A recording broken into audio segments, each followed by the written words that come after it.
If you really want to know what's going on in the CFL these days, don't go to the stadium. Go to your local hospital. In the waiting room, you will find the usual assortment of patients. But you might also find a pivot. Hey, isn't that Saskatchewan Roughrider quarterback Kent Austin? Mr. Austin, would you follow me? The doctor's ready to see you.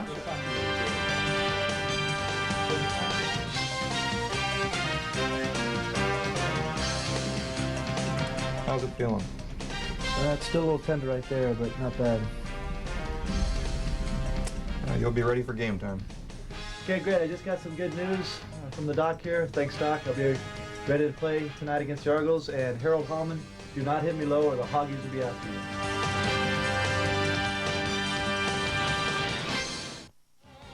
But the Roughriders aren't the only team with a returning quarterback. Matt Dunnigan is healthy again and will start for the Toronto Argos. Dunnigan has missed the last 3 games after pulling a hamstring September 20th against the Calgary Stampeders. Dunnigan practiced all week, though, and Coach Don Matthews said yesterday at the news conference that Dunnigan is 100%. He'll give the final word to Matt himself. Hey, I'm healthy. Ready to go, baby. And so tonight, it's the battle of the returning quarterbacks. Kent Austin back in charge of the Saskatchewan offense, while Matt Dunnigan tries to lead the Argos to a win that would guarantee Toronto's second place in the East. Saskatchewan versus Toronto, live from Skydome.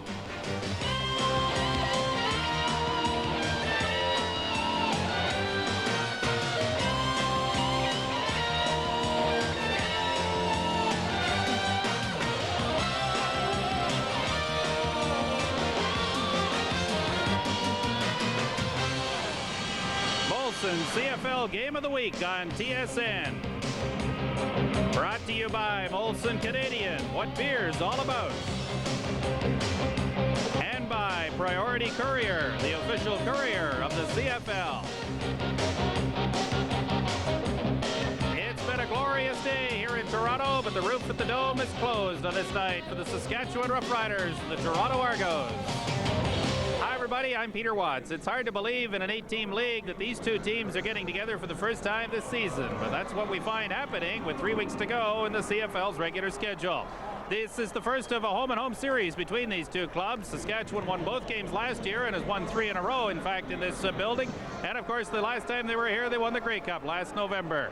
What they can hope for now is to finish first in the West, something they have not accomplished in 14 years. But to do that, they will need 3 victories in their final 3 games and a little help from some teams that are playing against Calgary and Edmonton. Again, the Argos with a win tonight can finish in second spot and set up the home game against Hamilton for the semifinal in the East Division. The game story revolves around the 2 starting quarterbacks and some very talented assistants. And let's go upstairs now and hear more about that. Here's John Wells and Lee Pedersen. What we have here tonight, 2 teams with better reputations than records. Both are 8-7. Saskatchewan might not have been quite that high, except that the defense came up in a crucial game against the Eskimos last week. John, you know what? They've played well all year. You know, they have a concept that just simply says, let's not give up the big play. And you know, it's almost like the guy that comes on after the game and says, well, you know, it was a team effort. And that's really the way they have played all season long. And from week to week, they don't know which player is going to make the big play. Last week, it was Dan Rasevich. You know, he makes the big interception there. The next play, they score the touchdown. So it's a team of 12 guys with a simple concept that says, let's not get beaten deep. Let's not give up the big play. And boy, have they been successful with it. Now the Argonauts have Matt Dunnigan back. He has not played a great many ball games for the Argonauts so far this season, but he has a couple of weapons, and one is a big pal of yours, little pal. Well, he's a little pal of mine. Mike, the Pinball Clements, boy, you got to like the way he plays. He's got a heart so big, and, you know, he's going to set a record this year in all-purpose yardage, and I think if he can touch the ball 15 times tonight, they've got a great chance to win this football game. So the Argonauts go gunning for a lock on second spot in the Eastern Division. The Saskatchewan Roughriders still stand a shot at first spot in the West. First is something the Riders have not enjoyed since 1976. They will need all 3 wins in the 3 remaining games to finish first. They will try and get the job started with a win tonight in Toronto. Saskatchewan Roughriders, after a thrilling Grey Cup win here last November, the Riders are unbeaten under this big top. And we're underway. The kickoff bouncing inside the 25 and out of bounds, so they'll take it back and do it all over again. Jake Ireland is in charge of proceedings tonight. And he goes to work on the very first play. Easy call, though. I mean, that wasn't a tough one. Boy, if they could all be that easy for Jake, wouldn't life be nice and simple? And there are the rest of the fellas that will help him out tonight.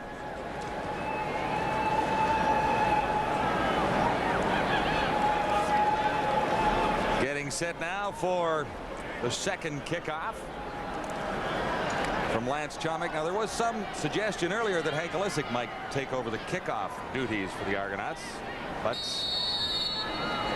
Lance Chomick hangs on to that portion of the kicking duties for Toronto. Once more from the 30. This is Orville Lee for the Saskatchewan Roughriders. Lee to the near side, finds a seam and gives Saskatchewan good field position for the opening sequence at Skydome. Stopped by Don Wilson. 24-yard return, and the veteran group for the Roughriders up front with Stevenson and Moore outside, Aldag and Poley the guards, Anderson at center, Don Narcisse and Greg Harris outside. Elgard is back along with pitcher, and Ken Austin is back with his runners Lucius Floyd and Milson Jones. And injured on the kick return, Bruce Boyko, number 15. You know, John, as I was thinking about this football game this afternoon and thinking what kinds of things that the Saskatchewan Roughriders might have to do tonight to be successful against this Toronto defense, the first thing that came to mind is Toronto's corners, Reggie Pleasant and Ed Berry. I mean, these guys are so tough. They can shut down your wide receivers in a hurry. So a guy like Lucius Floyd then becomes so important to your offense. Now, he's had a great season so far. He's only played 10 games, caught 61 passes.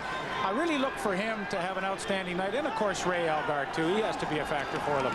Ken Austin missed 2 games and fires deep for Elgard in his first pass. Elgard brings it down at the 25. That combination working well in the very first play. Didn't look like they were both away last week.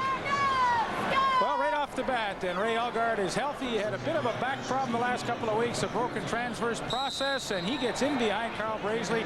That's a one-handed catch. You cannot do it any better than that. He is having his best year by far in his 8-year career with the Roughriders this season.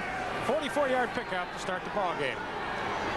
1st and 10, Saskatchewan at the Argo 25.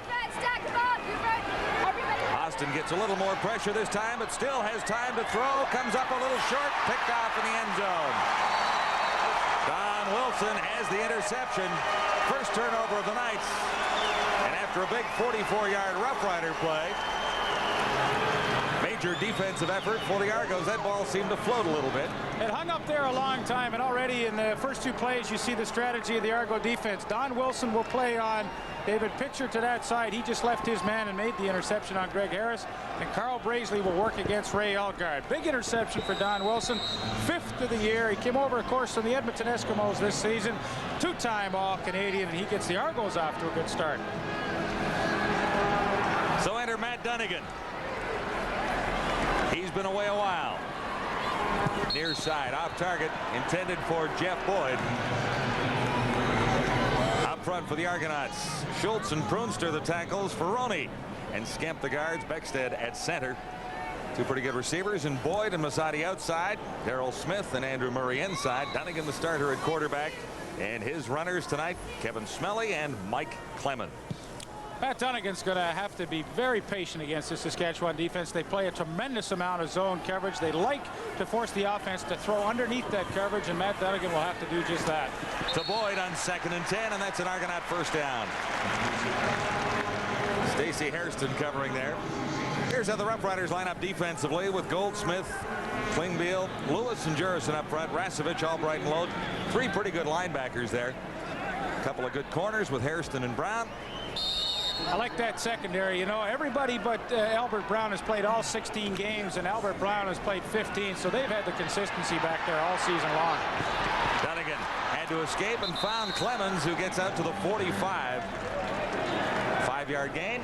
That's exactly what I talked about Matt Dunnigan. He has to be patient tonight. Everybody downfield was covered, so you dump the ball off to Mike Clements. And as I indicated in the opening, if he can touch the ball 15 times tonight, that's whether he catches it, the total of catching and rushing 15 times, I think they can have a huge night on offense.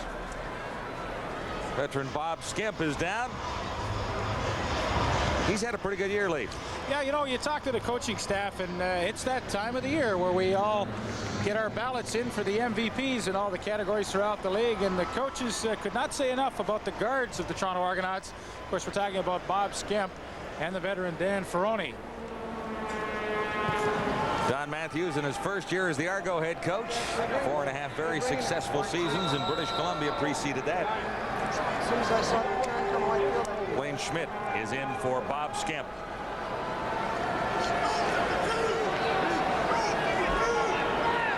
It'll be 2nd and 5 Argos. From the 45, Kevin Smelly, and Smelly has a first down out across the 50. 7-yard gain to the 52.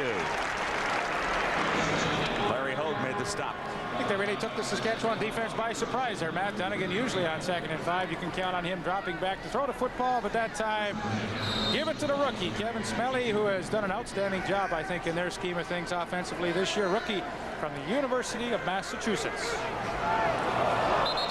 Very early movement there as Darrell K. Smith got a big head start.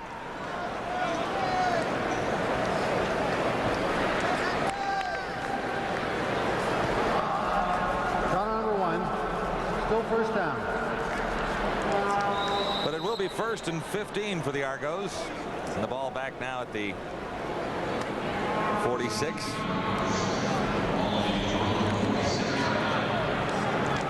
No score at Skydome so far.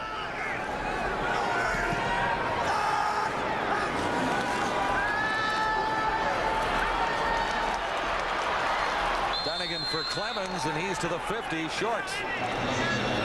Well, that's the disciplined zone we talk about. The Saskatchewan Roughriders like to play. Larry Hogue had the flat coverage, and he read it perfectly as Dunnigan dropped the ball off to Pinball.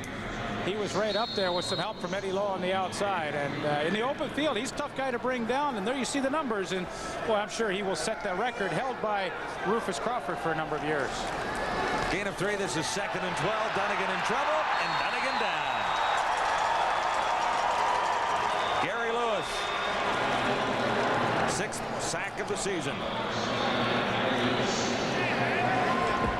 Good job by Gary Lewis. He just quickly swims the right guard, Blake Schmidt. Now he's in for the injured Bob Skimp, and right away you see the effects of losing one of the offensive linemen. Gary Lewis comes up with the first sack of the game. A 9-yard loss, and Hank Olisic enters the ball game for the Argos now. One man deep for Olisic's first punt of 1990 in the CFL.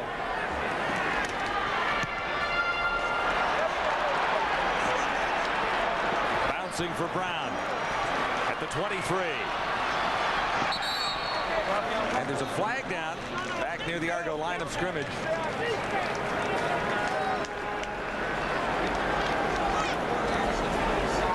Was there a little contact on Mr. Olisic that time? Did you spot anything back there? Did not spot anything back there. I was looking downfield to see if Hank the Shank could unload one. I'm just looking where the penalty marker is dropped, and it's back near where Olisic was standing, not at the line of scrimmage. Contacting the kicker, Saskatchewan number 90. Decline. First down. Well, it wouldn't have been enough for a first down, so the Argonauts decide they like their net gain on that punt. Very little return by Albert Brown, so the Roughriders will take over on their second possession. Nice to see Ken Austin back in the lineup. He missed a couple of games, and I'm sure we'll get the rust off in a hurry here in the first quarter. Austin looks deep once more, and it's too far. Don Narcisse streaking down the right side. I think Ken Austin's going to have great difficulty connecting with Don Narcisse or Greg Harris, the wide receivers. You talk to people around the league, and from the games that we have seen this year, the corners, Ed Barry and Reggie Pleasant, I mean, they are about two of the toughest guys to beat one-on-one. And almost you go into a game plan saying, well, we're going to forget about our wide receivers tonight and work the ball to the inside guys in the backs. Pleasant, perhaps the most talented defensive player in the Argonaut scheme of things. 2nd and 10 Riders. Austin goes short this time and comes up with a first down. Lucius Floyd. 22-yard gain for Floyd. Great patience by Kent Austin, and Lucius Floyd, who was enjoying just a super season in his rookie year with the Saskatchewan Roughriders, comes underneath the coverage late. Chris Gaines, the middle linebacker, who too is having a great year, cannot stay with him, and Lucius Floyd has his 62nd reception in only 10 games. You know, we talk about the pinball having a great year. How about Lucius Floyd? Saskatchewan first down. Austin to Elgard. Out to the 50. Gain of 3. Argo defense lines up this way with Browner and Parker on the ends, Harding and Hallman in the middle. The linebackers, 4 gains, and the veteran Canadian Don Moen. The cornerbacks, Leaf was talking about, Barry and Pleasant. A rookie at safety in Van Bellingham. He's learning. From the shotgun. Long for Elgard. And come down with it near the 25. Don Wilson covering on Ray Elgard that time. And the first time that Wilson has stayed with Elgard man-to-man tonight, and he had excellent coverage. Talked to Ray before the game, and I said, you know, I think you've got a good matchup tonight against Donnie Wilson. And he said, yes, Leif. He said, every time I play against him, he's one of the more physical guys against me. He's 6'2", 195 pounds, likes to rough it up out there, and pretty good coverage displayed right on that play.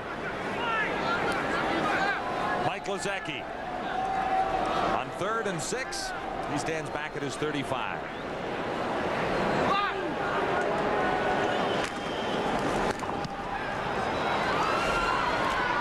Mike Clemens lets it bounce. He's out to the 36-yard line. Yeah, they're gone. Go. Stopped by Glenn Suter there. Nothing for the Argos, nothing for the Roughriders. It's early in the first at Skydo. Having the best year of his career, and tonight we thought it was a pretty interesting matchup. Darryl against Richie Hall. Well, Richie Hall is one of the most experienced halfbacks in the league. I've had a pretty rough time with him, even when he was with Calgary. But he's small in stature. You know, don't let his size fool you. But he's big in heart and big in competitive spirit. And I'm pretty sure he's going to do a pretty good job on me. Right now, what I'm trying to do and try to see if I can catch him in man coverage, and try to use my size and my height against him, see if that'll work to my advantage. Well, I thought that was just bang on what he said. You know, there's an 8-inch height advantage, and that could be the difference in this matchup. But, well, you have to like what Daryl Smith said about a guy he's playing against. Richie Hall, only 5'6", 160 pounds, but he's got a heart that's as big as that 160. And, well, we've had some very interesting comments this year as we featured these matchups. And Daryl Smith, what a year he is having. Best year in his 5-year career. Boy, 2nd in total catches with 80, 1st in yardage, 2nd in TDs. He's 2nd in TDs to Craig Ellis, but wow, he's done everything they hoped he would do this year. He's only one behind Ellis, correct? 16 Correct. for Smith, 17 for Craig Ellis in Edmonton. They got a bit of a thing going, too, verbally each week. They kind of joust each other on TV if they get the opportunity. And well, each one of those would like to lead the league in receiving touchdowns. Dunnigan on first down has no catch. I thought Masadi had it for a split second, but couldn't bring it down. He really did make a nice adjustment to the football here at the end. Jumps up and over the top of Albert Brown, but you see Albert Brown's left hand just got in there at the end and knocked that ball loose. Paul Mazzatti, his first chance really to be a starter full-time with the Argos. He's been with them for 3 years now from Acadia, but this season in 1990, his first opportunity to start game in and game out, and know that he's not going to get the hook if he drops a ball or two. 2nd and 10 Argos. Dunnigan in trouble, releases, man open, it's Smith. And Smith spun around and looked for it on both sides. You know, the Saskatchewan Roughriders do not make many coverage breakdowns, and the Argonauts got lucky. A missed assignment there, and as Donnie Matthews scratches his head, I agree with it because Darryl Smith came wide open. The corner, Stacey Harrison, who was supposed to be back in that zone coverage, bit up on the out pattern, and Darryl Smith was wide open. They couldn't hit him. Richie Hall was coming on a safety blitz.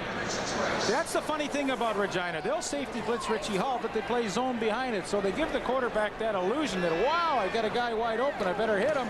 But really, that was zone coverage. Stacey Harrison just blew it. Angelisic for Albert Brown. Bouncing near the 35. Brown surrounded at the 41. That's funny. We watched practice yesterday, and Hank's debut, he came out, all the media was around, and Hank was just drilling him down the field, and everybody was saying, wow, what a difference he's going to make tonight. I said, wait till tonight. We'll see. Didn't really pop that one, did he? 37 yards. 5-yard return. 32 net. Well, you know, they're concerned with the net yardage, and they said that Hank will give them better production in that department than Glenn Harper did. We'll see. Are you going to handle the net all night tonight? Are you kidding? You have to be a math by our statistician, Bobby Lane, will take care of that. Flags down, a first down toss, almost picked off. Harris, the intended receiver, Don Wilson covering. We'll go back to the line of scrimmage and find out what went wrong. Little Argo offside.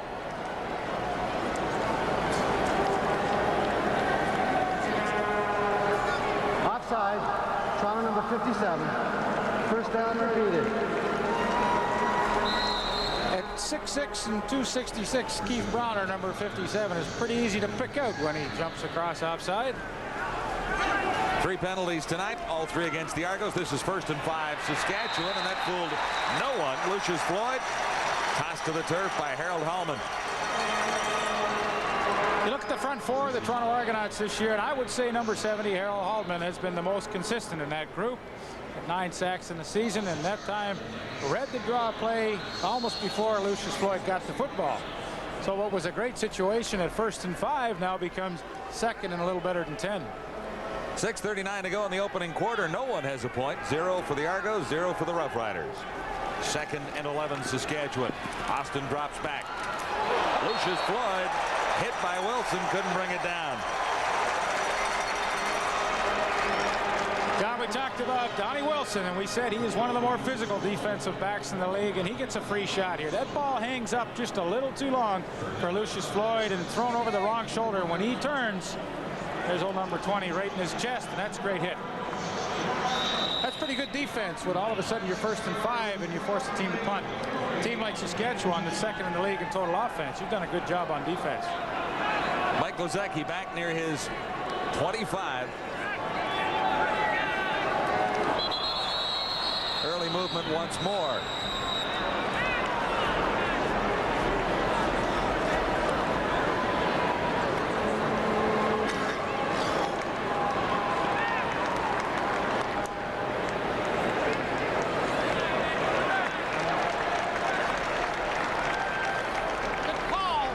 Looks like this will go against Saskatchewan. Saskatchewan number 57.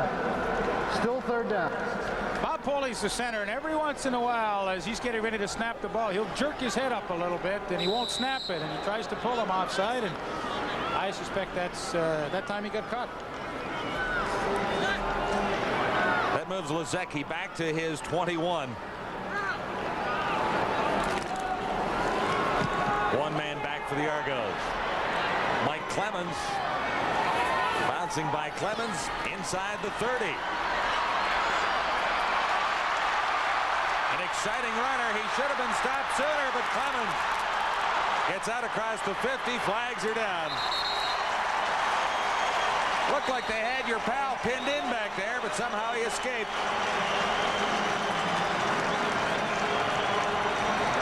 Well, he did a great job. Unfortunately, part of it's going to come back. The pinball, well, every time he touches the football, he has this crowd on its feet, including me. I mean, he is exciting. Fortunately, Keith Kelly drew an illegal block. Illegal block. And it'll come back. Toronto number 25. 1st down. 45-yard kick, a 14-yard return for the pinball Mike Clemens. Argo 1st down when we return. Still no score at Skydome. Richie Hall started all 16 games for the Riders this year. He's having a great year, but tonight he's got a tough task. He's up against one of the best in Daryl Smith. Well, I think Daryl Smith is having an exceptional season. I think the things that we have to do tonight is to eliminate him from making the big play.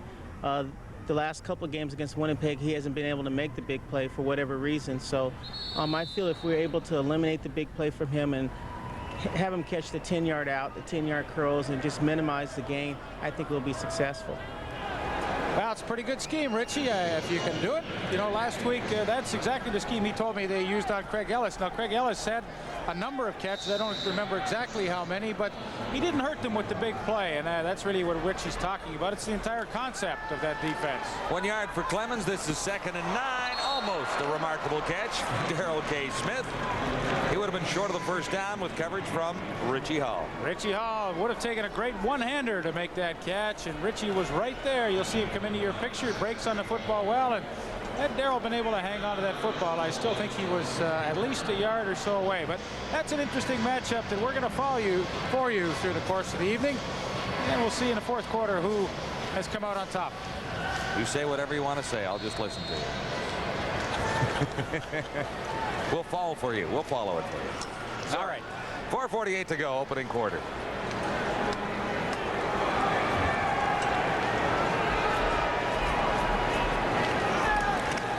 Lisick. Oh, the fans are on him early, but it bounces over Albert Brown. Brown is not going to escape. He lost yards on the return, so the net will be all right for Lisick. The kick didn't look pretty. Gaines making the tackle.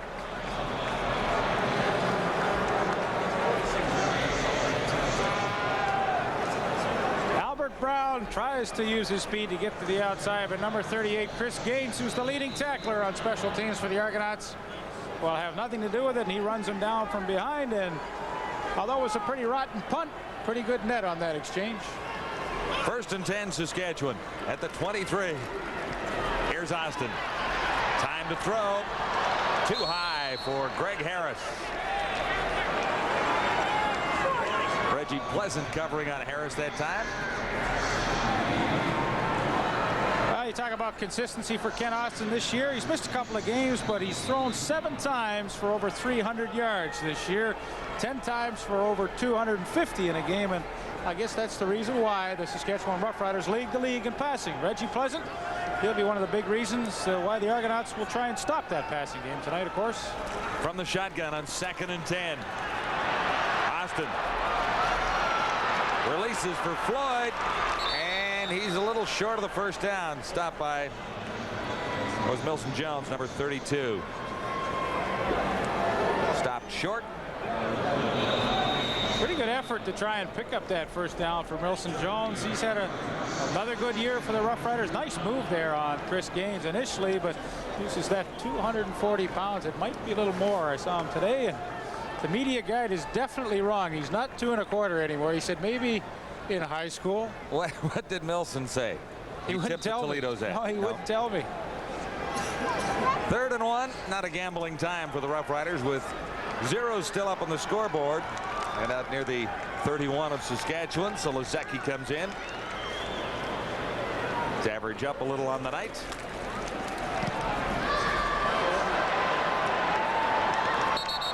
Angled that one out of bounds, but it wasn't deep. How do you figure this? The punters are having a rotten night, and you're kicking indoors. I mean, you can't ask to kick in a better spot. Oh, well. 24 yards. Wow. 3 minutes, 12 seconds remaining in the opening quarter. The Roughriders haven't scored. Neither have the Argos. Week 16 begins. The Bombers have clinched first place. The Argos can clinch with a victory tonight. Hamilton plays at home on Sunday against Calgary, and Ottawa struggling desperately now to catch the Ticats for the final playoff spot. In the West, it's the Edmonton Eskimos on top, but they've lost 3 in a row, and the Stampeders are a point back, and the Riders are 2 back in one of the best races in the West in the last few years. Terrific race in the Western Division. Now the Roughriders, with a win tonight, can still remain in the hunt. They're 2 points back, but they have won twice from the Edmonton Eskimos, so if it came down to that, Saskatchewan might stand a shot, but Calgary has beaten Saskatchewan a couple of times, so it all could be very interesting in the final week of the season. Are we getting into the ifs and buts stuff already now, or what? Yeah, absolutely. Absolutely. They played well against Edmonton last week in that big win, you know, and when you think of having Austin, Elgard, and Jeff Fairholm all out, boy, it made that win, I think, so much more satisfying for them. Dunnigan and the Argos with a first down at the Toronto 40. One bounce to Jeff Boyd. You know, people will look at that and they'll say, how can he not complete that pass out to the wide receiver? He just kind of stands there and Matt has to throw it to him. But you know what? That's one of the toughest passes to complete. Stationary target out there, and to try and get it out to him quickly, tough pass to complete. Looks easy, but it's not. 2nd and 10, Argos. Dunnigan on a roll. Batted away. Nice defensive play by Hairston.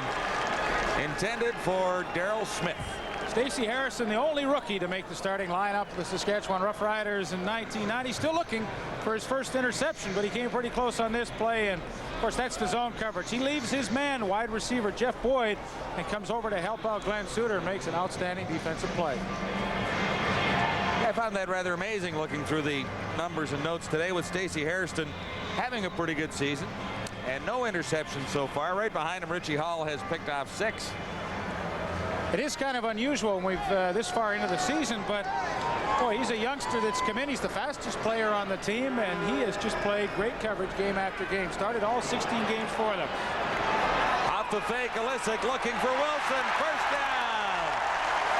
Now, Hank has not been terrific kicking so far, but his passing is 1,000%. 29-yard gain, and that brings everyone to life at Skydome. Interesting call that was. Snap it to the up back, who then laterals to Hank Alisic, who then throws to Donnie Wilson. And that was choreographed pretty nicely.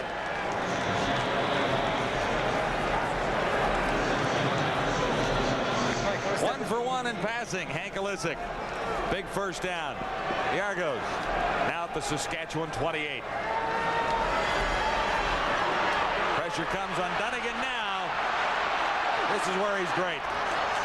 For Kevin Smelly. And Smelly is stopped for no gain, maybe a yard back at the line of scrimmage. Albert Brown comes up to make the stop. That's great reaction by Albert Brown. You know, Dunnigan is flushed out of the pocket initially. Good pressure up front, and he makes a great spin to get back to the outside. But once again, it becomes a situation. When do I leave my man and come upfield and make the hit? Albert Brown did a super job. On 2nd and 10, Dunnigan looks for the end zone for Smith. He's got it. Touchdown, number 17 for Daryl K. Smith. Smith won the battle with Richie Hall that time. Well, it's interesting. You heard Daryl Smith talk about the matchup with Hall. He said, I've got to try and use my height advantage. Well, that height advantage is 8 inches, and he used it right there and out-wrestled Richie Hall for the football. That's an unbelievable catch. And that's, of course, what Daryl Smith has been doing all season long. You'll see it one more time. That is pretty. Here's Lance Chilmick. The Argos into a 7-0 lead on the Saskatchewan Roughriders with 1:09 remaining in the opening quarter at Skydome. Daryl K. Smith has the touchdown. Tight coverage by Richie Hall. We're getting close to that time of the year, I guess.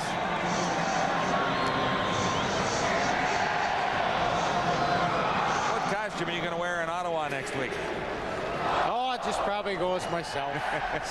Scary enough, eh? You never win the prize that way, though.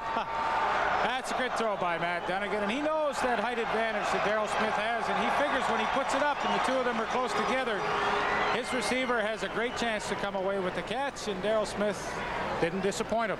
Now, on the scoreboard, it is 1-0. Smith versus Hall. I would say so. Or at least one big one tonight. Yeah, maybe 2-0 for that one. Orville Lee on the return for the Roughriders. And Lee finds a seam. He's out to the 45 and dragged down at the 50-yard line by Keith Costello.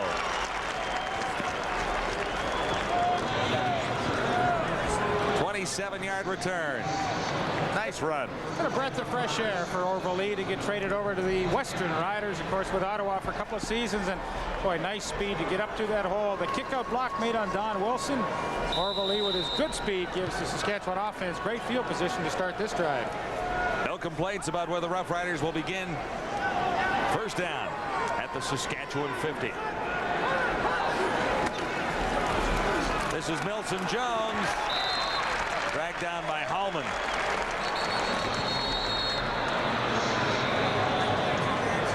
Well, early to be picking players of the game, but Don Wilson might figure in. He's made 4 good defensive plays. He made a key third down reception in that 56-yard drive that took 4 plays, 2 minutes off the clock, and finished up with Darrell K. Smith's 17th touchdown of the season. Impressive scoring drive. Flag down. The Argos secondary.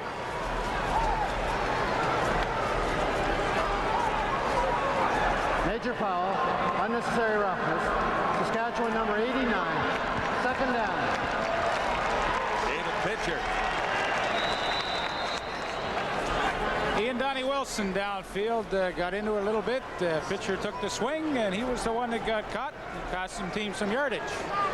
Young fella from the Okanagan Juniors getting a chance to start tonight. Jeff Furholm still out of the lineup with a hamstring injury. 2nd and 23 for Austin. Lucius Floyd, he's surrounded at the 42. Chris Gaines was there. Gain of 6, but not enough for the Roughriders.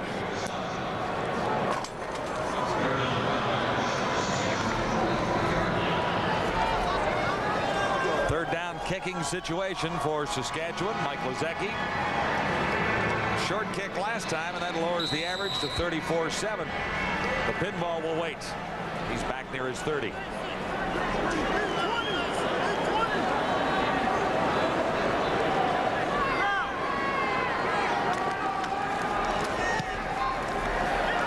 This is a little deeper, higher, pinball at the 35,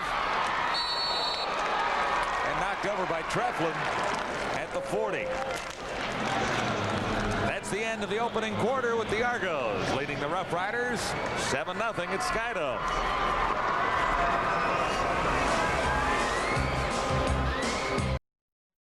Live at Skydome, John Wellesley, Pedersen, Peter Watts, our TSN game of the week. The Argos lead at 7-0 as the second quarter begins. Matt Dunnigan airs this one out. Nice jump, no catch. Randy Marriott in. He was going to see some duty behind Jeff Boyd. First time we've spotted him out there tonight. Only got 2 big plays on offense. By the numbers in the first quarter, 74 yards in net offense for Saskatchewan, just 60 for Toronto. Quarterbacks have been trying, but the timing is a little off, I think, tonight, gentlemen, as the second quarter begins. Yeah, Peter, I thought with 2 great quarterbacks returning, we might see more than 7 points up on the board before this time, but I guess timing is one way to explain things. 2nd and 10 Argos from the 40. Dunnigan near side. Marriott makes the catch this time. First down, Toronto. 13-yard gain. Argos picked up the blitz nicely. Larry Hogue was coming in. They got just enough of him. Pinball Clements with the block, and he's able to hook up with Randy Marriott, who will alternate tonight with Jeff Boyd at that one wide receiving spot. Paul Mazzotti will play the other wide receiver spot most of the night. You detect they might be a little unhappy with Boyd's performance? I'm going to be honest with you. I think he's lost a step. Kevin Smelly carried that time.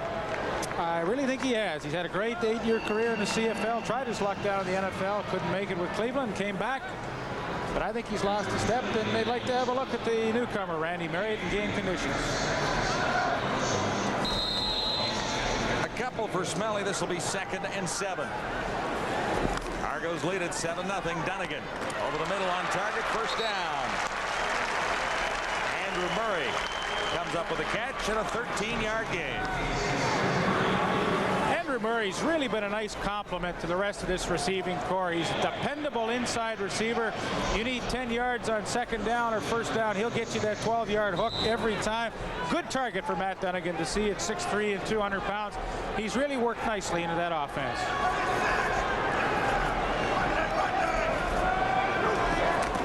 From the 41, Argos with a first down. Nice fake by Dunnigan. Now the charge comes. Dunnigan away from a couple. Still on his feet and still looking. Dunnigan looks to the end zone. Open. Oh!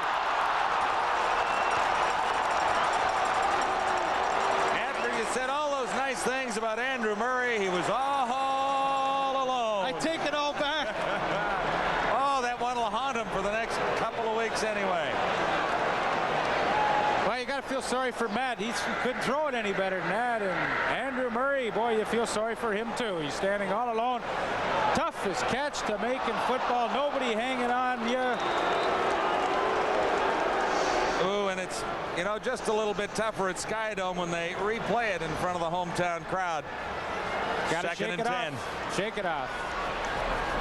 Look at that. Go right back to him. You gotta love that. Absolutely. Good call, and Murray has a first down inside the 25. Well, you have to appreciate a quarterback like Matt Dunnigan, who will realize that Andrew Murray probably feels about as low as you can feel after dropping that touchdown. And Matt came right back to him, and he made a nice fingertip catch on the sidelines and picked up the first down. I love that. From the 24, Dunnigan looks for more. Nice catch down at the 1. Tight coverage. Masadi, number 88, comes up with a 23-yard reception down to the 1.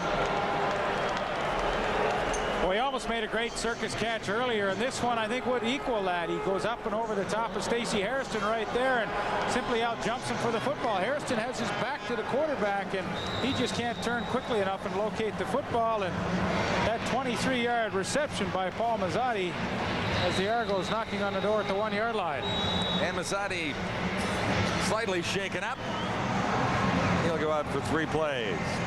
11:21 to play, second quarter. The Argos lead the Roughriders 7-0. It won't be 7-0 for long, I don't believe, with 3 cracks for Toronto from the 1. Well, it's been a pretty nice drive engineered by Matt Dunnigan. They lead the Roughriders 7-0 at this point. A chance to increase that, of course, to 14 with hit Andrew Murray and a couple of nice catches. And a beauty to Paul Mazzatti, who really concentrated and made a nice grab there on Stacey Hairston in the corner. Look at that Roughriders secondary. It's experienced, playing quite well, but a little short by some standards. Hairston's only 5'8". Of course, Richie Hall you talked about earlier. First and goal to go for the Argos. And from there, Dunnigan takes it himself.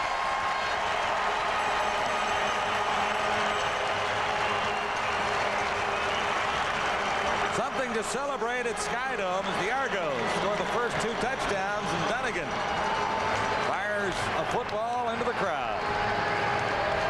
6th touchdown of the year for Matt Dunnigan on the ground. Not bad. He's only played in 8 football games, so almost won a game for him. And he just follows the blocking of the left guys. Look how he goes right behind 67 Chris Schultz. And boy, if I was a quarterback on that team, that's the guy I'd run behind too.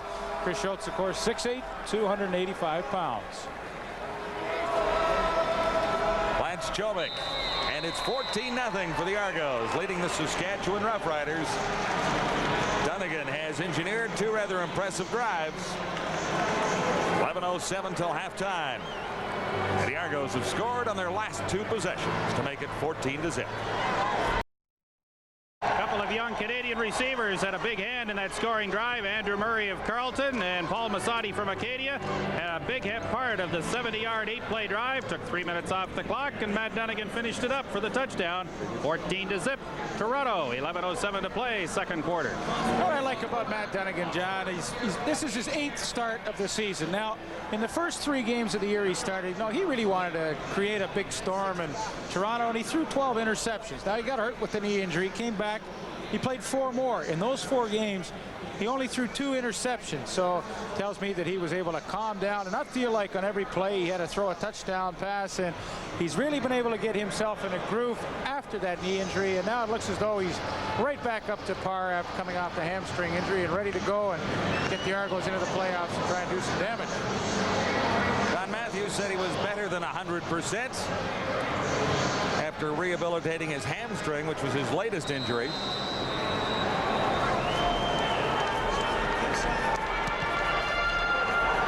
The kickoff from Chomick. The return from Albert Brown. Flags are down early. The ball squirts loose but rolls out of bounds.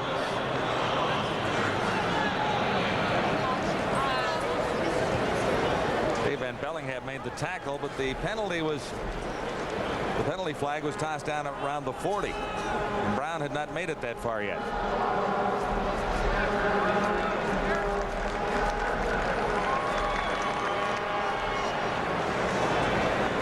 John Gregory 8-7 this year, 33-35-1 as the head coach in Saskatchewan.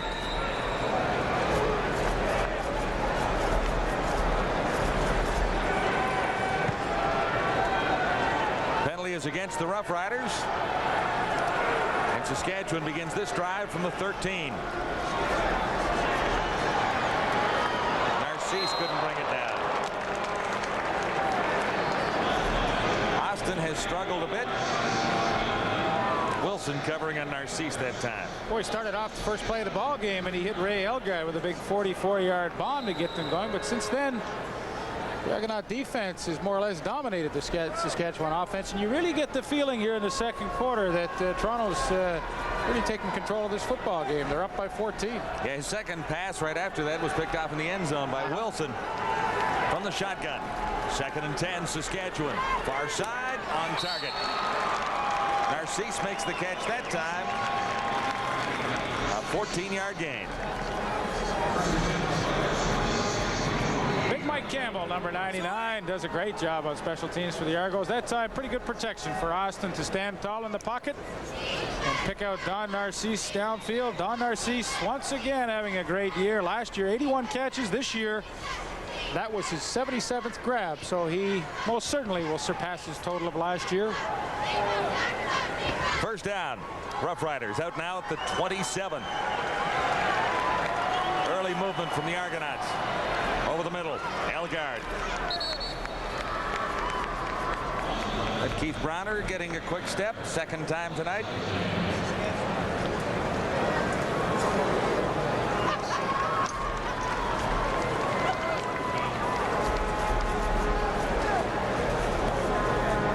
Offside.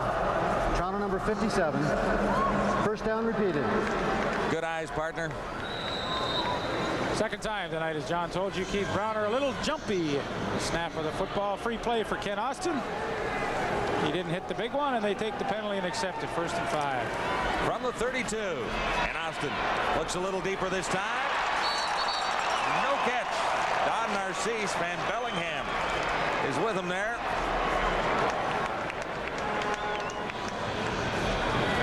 So it'll be 2nd and 5. Well, initially it looked like a great catch, but watch number 13, Ed Berry, close and use his speed. Watch that right arm now. Strips the ball loose. And that's a good call by the officials. Don Narcisse never had control, but well, you talk about good play by cornerbacks. Ed Berry, Reggie Pleasant. Boy, time and time you will give them accolades, and boy, are they worthy of it. Narcisse flanks to the near side this time. 2nd and 5, Saskatchewan. Wilson Jones couldn't bring it home. Dave Van Bellingham on Jones that time. That was a pretty good call, and the Riders didn't miss the play by much. But Dave Van Bellingham was right there. 4th-round pick in the 1990 draft from the University of Calgary Dinosaurs, and he really has come a long way this year. Didn't start in the middle for them, but now the latter half of the season has taken over that middle safety job, and looks like he's getting pretty comfortable out there. Mike Clemens is back, standing at his 40. Mike Lazecki stands near his 20. On 3rd down, Saskatchewan.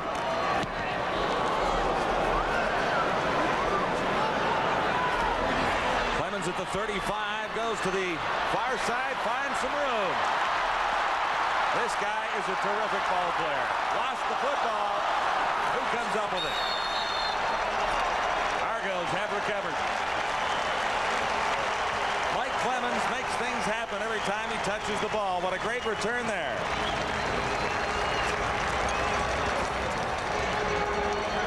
The pinball, he gets them on their feet here at the Sky Dome tonight, and some pretty good blocking up front. When you've got a runner that you know that has a chance to break it every time he touches, makes all the other guys block just a little harder for him, and that 35-yard punt return sets the Argos up in great position to score their third touchdown of the night. Bruce Elliott recovered Clemens' fumble. It is an Argonaut first down.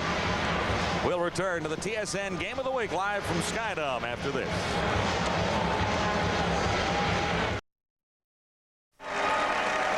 Chris Schultz is a two-time All-Canadian, the big tackle for the Toronto Argonauts, and before the game tonight we talked to him about his matchup against Bobby Jurison. I think his biggest strength is you could have a successful block against him, then he just peels off the block, continues pursuing the play. So you got to match his intensity. You can never let up on Bobby because he just comes 100% every play.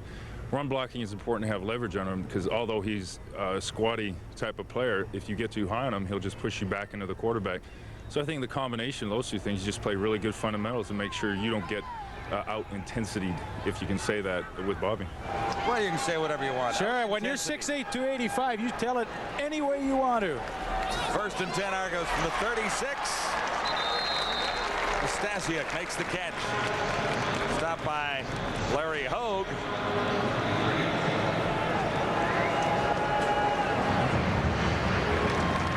And it is a first down.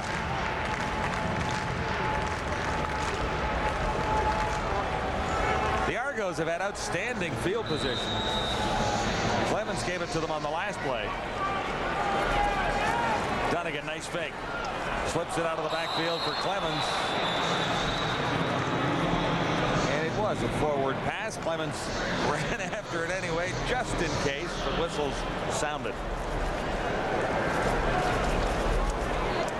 I think those numbers are pretty good for a quarterback that hasn't played in a while. And nice touchdown pass to Darrell Smith. And, of course, Matt has one himself tonight on that 1-yard plunge to finish off a nice drive. I think he'd be very happy with his production so far in the first half. Yeah, no rust on Dane Dunnigan's dad. Who? Dane, that's his son. Oh, okay. Smith down to the 10.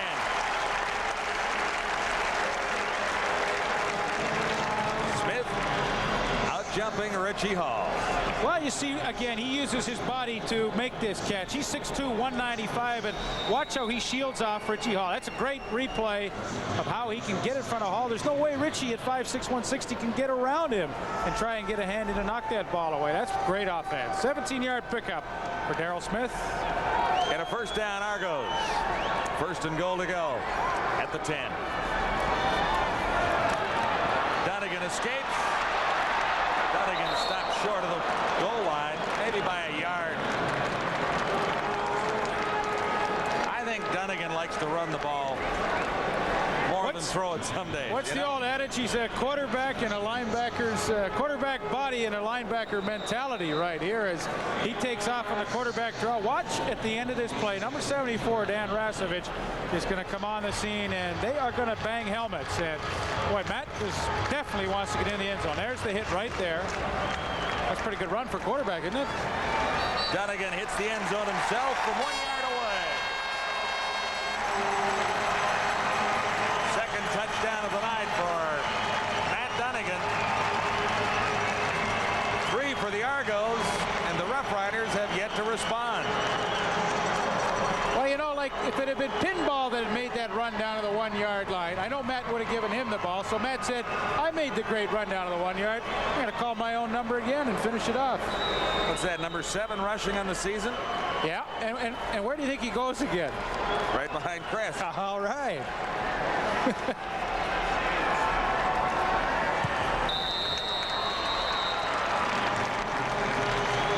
Point after by Chomik, and it is 21-0 for the Argos. And I guess Chris would say he out-intensified Bobby Jurison there. Yeah, right? Out intensity. Out intensity. I'm sorry. Yeah. I should quote him correctly, shouldn't I? Well, you don't want him chasing you around. Now Matt Dunnigan's done a nice job here in the first half. Touchdown pass, 2 touchdowns on the ground himself. The Argonauts enjoy a nice, comfortable 21-0 lead here at Skydome. There's Ricky Foggy just to the right there. He has there he is right there. He's got the dislocated right finger, and a lot of swelling still left in that finger, but I would say in another week he's ready to get back in there. And for a guy who they brought in just as a security blanket early in the year, he has figured prominently in the Argo plans, not only this year, but I'm sure in the future. Here are the numbers on Dunnigan: 11 of 20, 147 yards, 2 touchdowns on the ground, and 1 through the air. 21-0 Argos. Simple as that. He's also used 7 different receivers. Time for the Riders to get on track. Here's Albert Brown. The Riders could use a big return from Brown right here. Decent field position, but not terrific. Costello makes the stop short of the 40. Here's the scoring drive for that last Argonaut run. You know, as I sat and watched that series of plays, I thought to myself, Matt Dunnigan may be trying to find out for himself just how solid that leg is. I think those last 2 plays in that drive, which covered 36 yards in 5 plays, answered some questions in Matt Dunnigan's mind. Well, there were no questions in Donnie Matthews' mind yesterday. He said that leg is stronger now than before he injured it. But, you know, of course, Peter's right. For a quarterback who has that injured leg, it's good to get out there and test it under fire. And, boy, he has passed the test superbly. Picked off by Don Moan. Lucius Floyd was the intended receiver, and the problems for Austin and the Roughriders continue.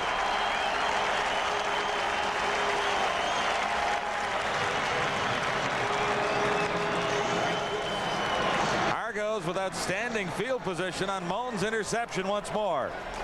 Donnie Moan is the Iron Man of the Toronto Argonauts. This will be his 152nd consecutive game, and that is a streak that I know he is extremely proud of. And he makes a nice play to get his 2nd interception of 1990.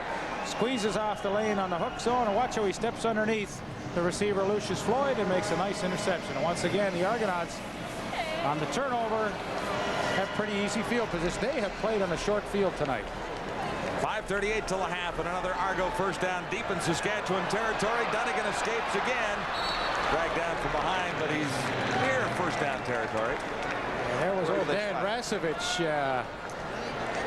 eyeballing Matt Dunnigan. There's Donnie Moan, 9th year, longest serving Argo from UBC.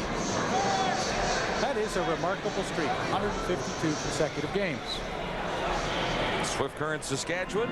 No allegiance. He's an Argo. I think he probably liked the Riders when he was a kid. Well, I think he might have in the old days. Yeah. To the end zone, Dunnigan looks again. Almost. Jeff Boyd. Catchable Leaf. I think it was catchable. That's a great throw, too. You know, Matt Dunnigan just hopes that when he lets that football go, they're in a foot race and they're side by side. But by the time it's catchable, he's hoping that Jeff Boyd can use his speed and outrun Stacey Hairston. Now that's an interesting concept because Hairston's the fastest Rough Rider. But Boyd did have a chance to make that catch. 2nd and 10 with 4:50 to go in the opening half. Argos lead at 21-0 on the Rough Riders. Saskatchewan unbeaten in this building. Dunnigan goes for the first down. It said it was 3rd and 1, not 2nd and 10. Dunnigan has the first down.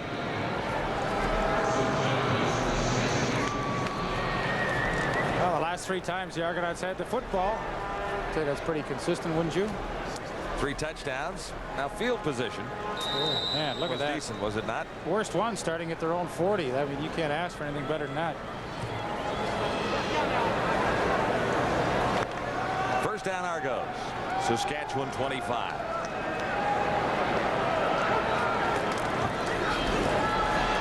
Dunnigan doesn't get away this time. Lewis. That was his 2nd sack. Saskatchewan Roughriders had to change up. They're predominantly a zone team, but they came with the blitz here and got some pressure. Eddie Lowe forces Dunnigan out of the pocket into the waiting arms of Gary Lewis, and well, I think they really have to gamble a little more on defense here. They trail by 21 points, and defensively, the guys might be saying, hey, maybe it's up to us to make some kind of big play here to turn this game around and get us back into it. It'll be second down and 20. Injured Argo is Dunnigan, I believe. John Kangemi is the backup quarterback tonight for the Toronto Argonauts, and he will definitely be coming in. Matt Dunnigan will have to go out for at least 3 plays. See what happened to Matthew down there, Leaf? I didn't see exactly what happened to him, but he's upset. I mean, it has been a year of injuries for Dunnigan. He has not played a great many games for the Argos. You know, just the way he's reacting, it's like, oh no, I've done the same thing again. And oh gosh, not another 5 weeks trying to rehabilitate. Well, let's hope it's not that, but John Kangemi, as he did last week, will have to come into the football game. Well, I'm going to look at it. Watch the blitz up the middle. Here comes Eddie Lowe, pretty free. Bobskamp just can't get out in time, and Dunnigan will stretch out right there, and pretty tough to tell how he injured himself. I don't think he was necessarily hit or injured by the hit, if you look closely here, Leaf. Perhaps the way he went down, but the hit, really, Lewis goes right over top of him. Oh, maybe he got him with the helmet and the hip there.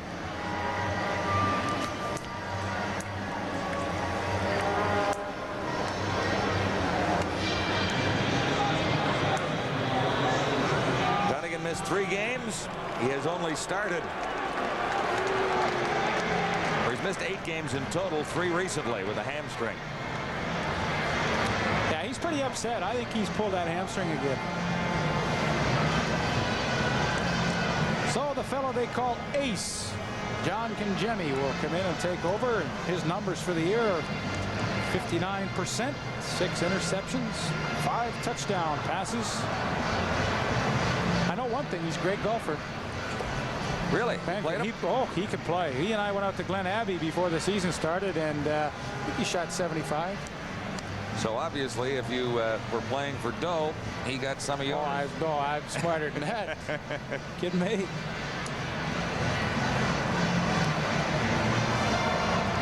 Matt Dunnigan on the sidelines once more. It has been a frustrating year for the Argo quarterback. John Kangemi enters now with the Argos in control of a 21-0 lead on the Roughriders. Not a fun way to start, 2nd and 20. Few options for Kangemi here. Good fake by Kangemi, but he's forced to throw on the run. Darrell K. Smith was the intended receiver. There was too much pressure to complete that pass. So it is 3rd down.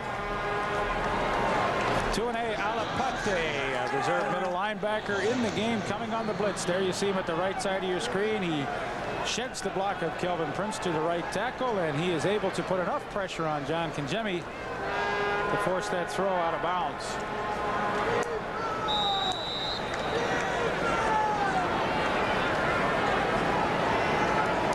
They've been quiet tonight, these guys. Yeah, this is Lance's first field goal, I believe. Chomik from 42 yards away. And it is well wide. Brown on the return for Saskatchewan. And Brown finds a little running room. He's out across the 15 to the 17. Stop there by Don Moe.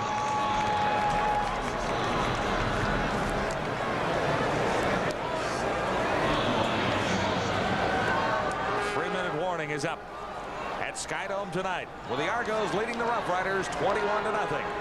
2:51 to play till halftime. Welcome back to Skydome, our TSN game of the week. A building the Roughriders have never lost a football game in. They won big here last November, as you recall, and won the Grey Cup. It's funny, you know, I talked to Dave Ridgway before the game, and he said first thing he did today or tonight before the game when he walked out on the field was he went right to that spot where he kicked the game-winning field goal in the Grey Cup last year, and he said he kind of closed his eyes, and it was just clear as a bell to him, the whole situation and how he put that kick through.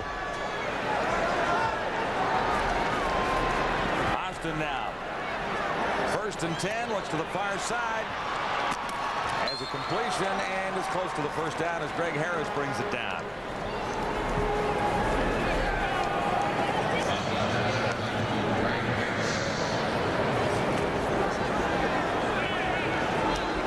Argos might blitz a little more here in the first half. You know, they've got the two great corners in Pleasant and Barry. You don't really have to worry about the wide receivers of Saskatchewan that much. And I really thought in the first half they might blitz a little more. But, of course, with a 21-0 lead, they can play a little conservative now. Wilson Jones converts on a 1-yard plunge for a first down.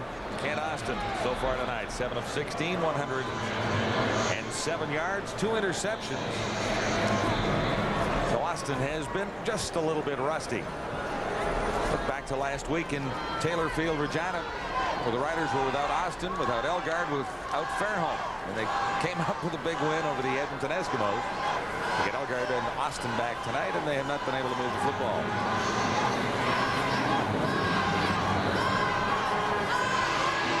The left tackle for the Saskatchewan Roughriders, the injured player. Originally was a tight end when he first came to Saskatchewan. They beefed him up, and now he's been the starting left tackle for a number of years. At the half here on the CFL on TSN, a sports update from TSN Control in Toronto. Get you caught up on the baseball scores, among other things. Special feature on the Hall of Fame inductees who were announced on Saturday in Hamilton, and we'll have highlights of the first half of Leaf Headers. And I get some good ones for all you folks at home. If you missed the first quarter or some of our TSN telecasts tonight, I've got some great plays to show you. Won't tell you what they are yet, but well, no, keep it a secret. Why not? 1st and 10. Roughriders at the Saskatchewan 30. Austin, far side. Boyko makes the catch, and he stays in bounds. An 11-yard gain. That should be, they'll move it along for a first down. Now, Bruce Boyko started the last couple of games for the injured Ray Elgard, and now that Elgard is back and healthy, Elgard started tonight, but Boyko getting an opportunity to play here in the second quarter, taking David Pitcher's spot. From the 41, Saskatchewan first down with 2:15 to go till halftime. Austin, Boyko again, and off target that time.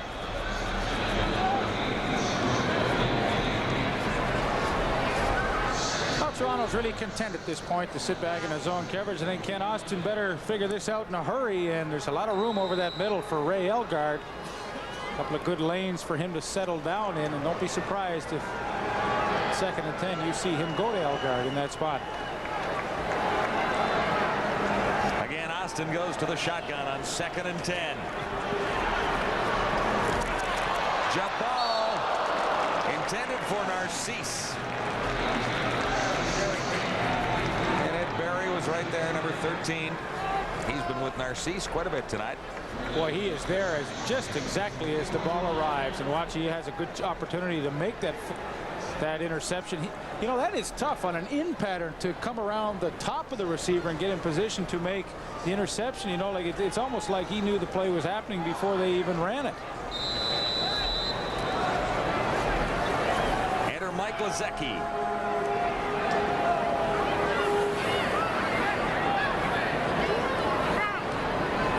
He's standing at his 26.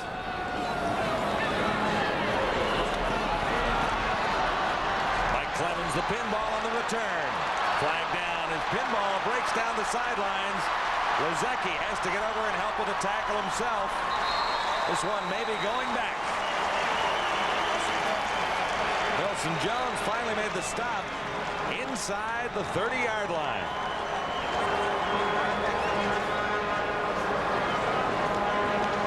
"52 yards for pinball there, but I don't think all of those yards will go beside his name in the stats column." Tough luck. Another great return for Mike Clemens tonight.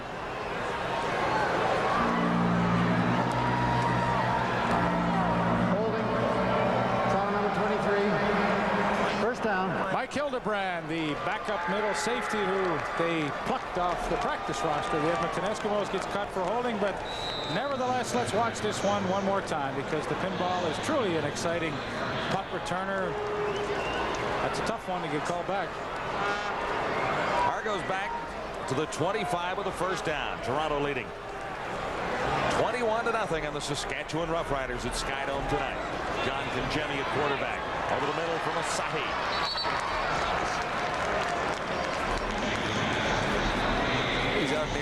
35 to about the 33. Tune Alapate made the stop on Masati that time. I think the biggest knock on Mazzotti so far in his brief 3-year career with the Argos was he just wasn't consistent enough. He'd only make a couple of great catches and he dropped the easy ones. But this year it seems like he has been able to concentrate a lot better. And tonight he made one super catch down to the 1-yard line. That was a good catch right in the hands on that last play. Second and a couple. Smelly carries.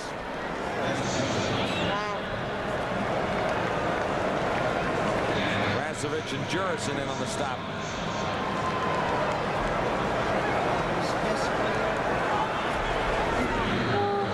A minute 27 to go till halftime. Kevin Smelly, of course, was originally drafted by the Saskatchewan Roughriders. Did not want to play there, wanted to remain in Toronto. So the Argos made a deal, and they have Saskatchewan's first-round draft pick in 1991. This is third and less than a yard for the Argos.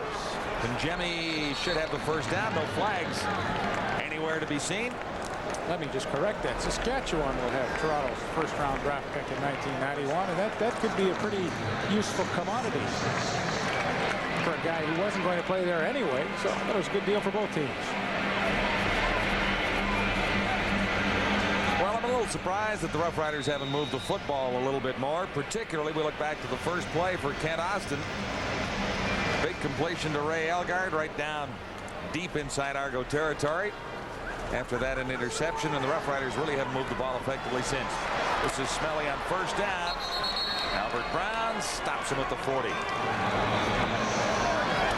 I think one of the reasons why Saskatchewan has struggled in the first half is they tried to go deep too many times. And I'm a big believer in use those backs out of the backfield. And Lucius Floyd has not been involved really tonight that much in the Saskatchewan offense, and I think they have to use him a little more. Well, there's the Roughriders problem right there. Number of first downs. Conjemi from Asadi. And he is stopped at the 46. Where will they spot it? Just a little shy of the 46. So a measurement required.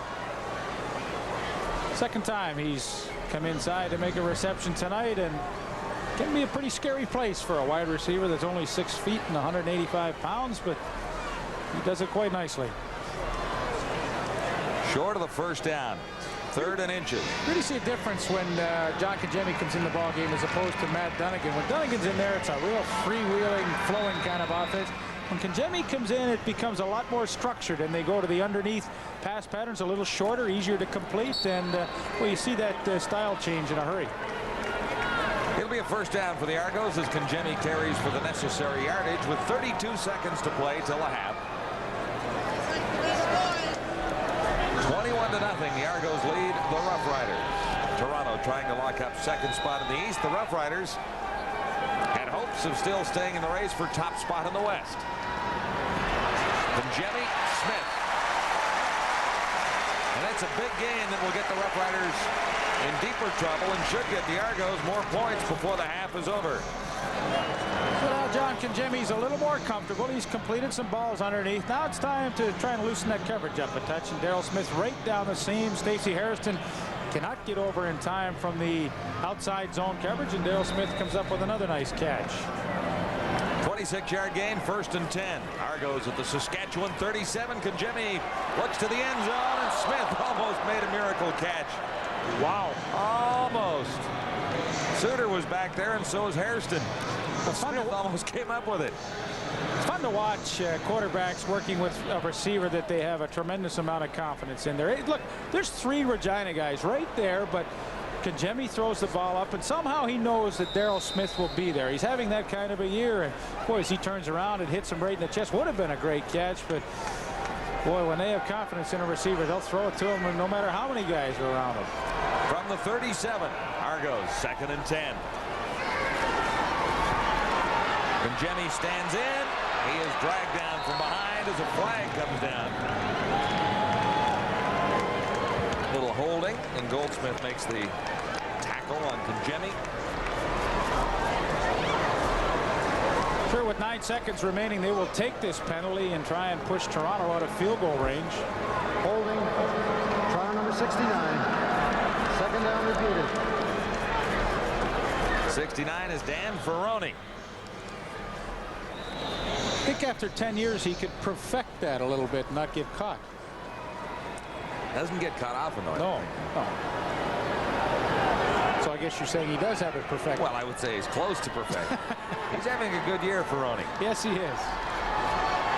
And Jemmy for Clemens, can't hang on. No catch.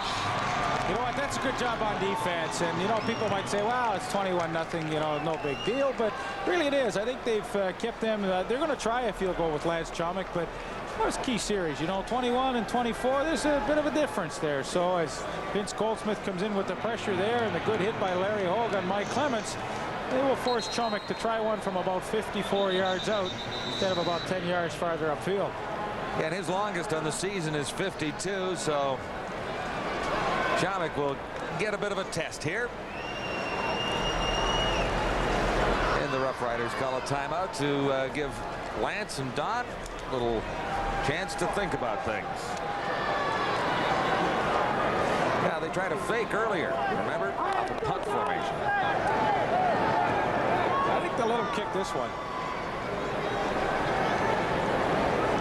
3 seconds to go.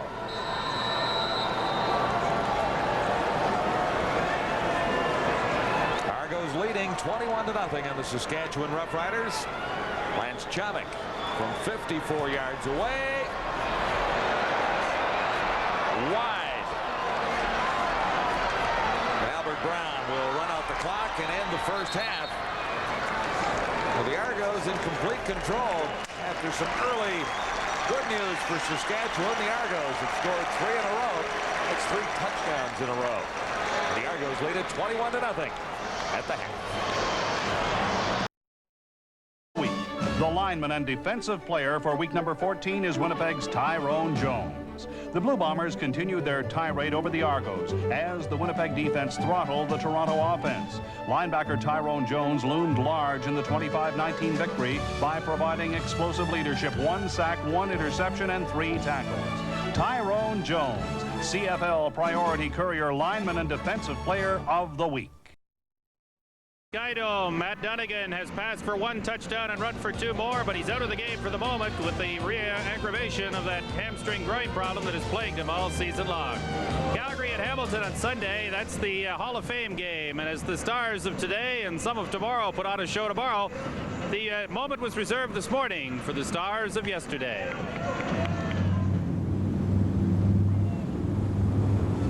A very special day for 5 former CFL greats as they joined 148 other heroes in the Canadian Football Hall of Fame.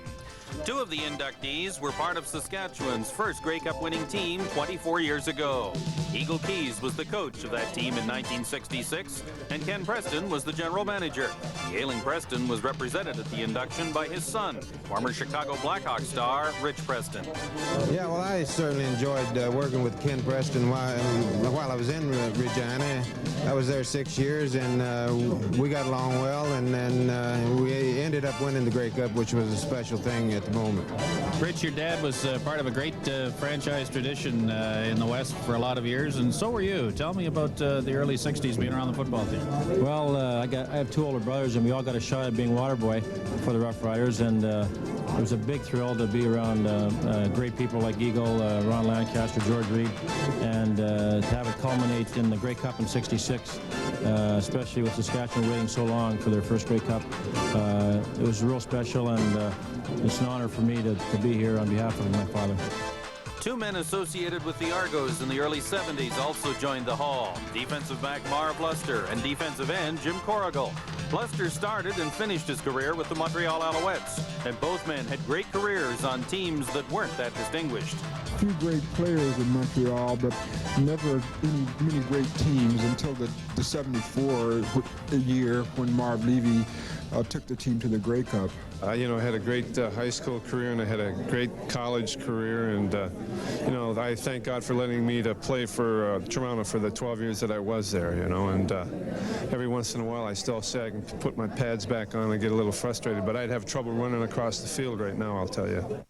And the last inductee, Dave Fennell, the man who anchored the defensive line of those great Eskimo teams in the late 70s and early 80s, and a man whose own excellence was enhanced by the talented teams he played with.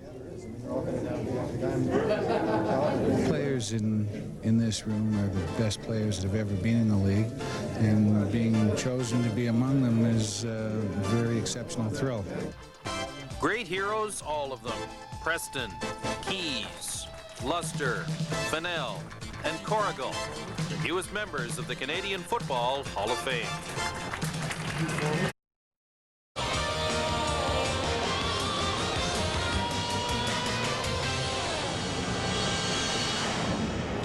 Halftime at Skydome with the Saskatchewan Roughriders trailing the Toronto Argos 21-0. This is a building where the Roughriders had their greatest success, at least in the past 25 years. They won a Grey Cup here last year, and coming into this game tonight, the Roughriders had not lost a game in the Skydome.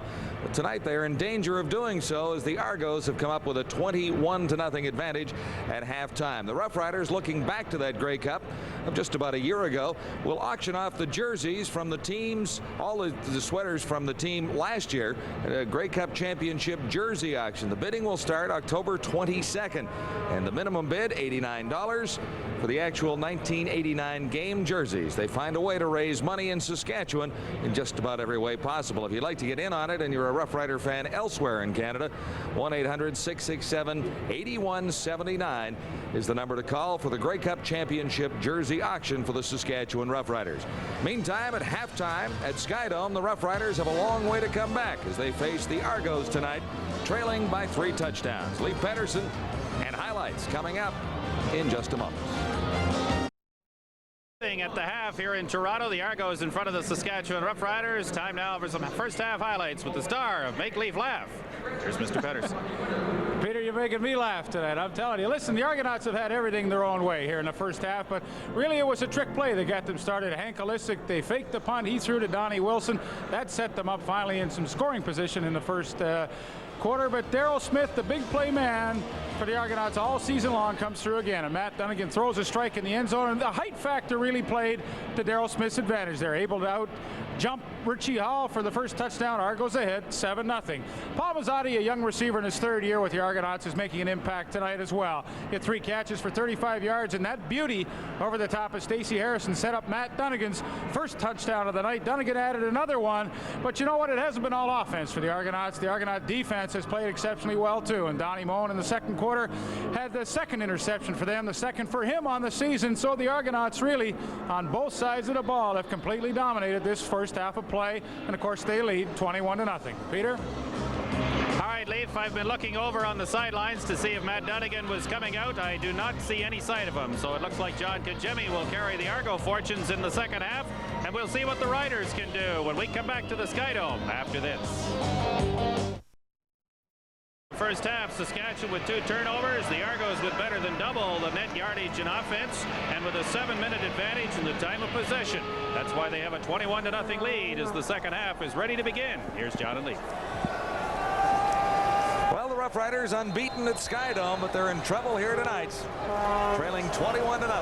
Second half underway. And this is Mike Clemens on the return for the Argos. He has been spectacular so far tonight. He gives the Argos good field position once more out at the 40. 27-yard return stop by Dan Rasevich. Numbers on Matt Dunnigan. First half, 11 of 21, 147 yards, 1 touchdown. He also scored 2 along the ground, but Dunnigan is out, and on the sidelines, John Kajemi is in. Kajemi got on 4 of 7 for 44 yards in a brief appearance in the first half.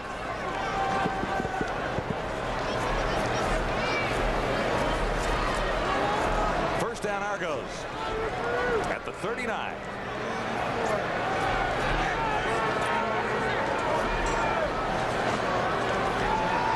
Kajemi looks to the far side and comes back to the near side. Nastasiuk makes the catch. He's about halfway to a first down. Well, that's a great job by John Kajemi. You know, he looks one way, and he's got a couple of choices over there, both covered, and it takes a lot of ability to turn back and go all the way across the field and pick out an open receiver, as he did with Paul Nastasiuk. And John Kajemi very comfortable in running the Argo hurry-up offense as they decide not to huddle. Gain of 6, 2nd and 4 Argos. And Kevin Smelly gets it. He stopped well short of the first down. Maybe gained a yard. Argos 8-7 on the season. They've lost 2 in a row to the Winnipeg Blue Bombers, and that is the team the Argos will have to beat to get to the Grey Cup. I think the road leads through Winnipeg this year. Well, it definitely has to go to Winnipeg, but yeah, that's why I said that. Oh, but you said you thought, and I thought you'd be more emphatic if in fact you knew. All right. Yeah.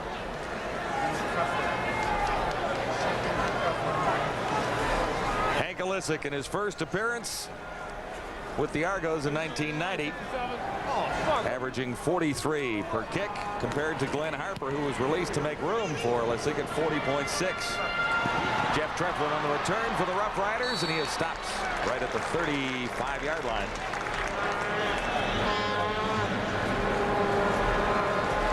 Tonight's TSN Turning Point brought to you by Apple Auto Glass. The Saskatchewan Roughriders can do here with a first down at the 37. Lucius Floyd. Pretty good move to get away from the first wave of tacklers. Stopped by Gaines and Braisley. Been a nice move on Carl Braisley, but Braisley did the right thing. He forced Lucius Floyd back to the inside where he knew he would get some help from the rest of that defense, and thought it was a pretty flashy move. He only picked up about 4 yards. This will be 2nd and 6 Roughriders from the 41.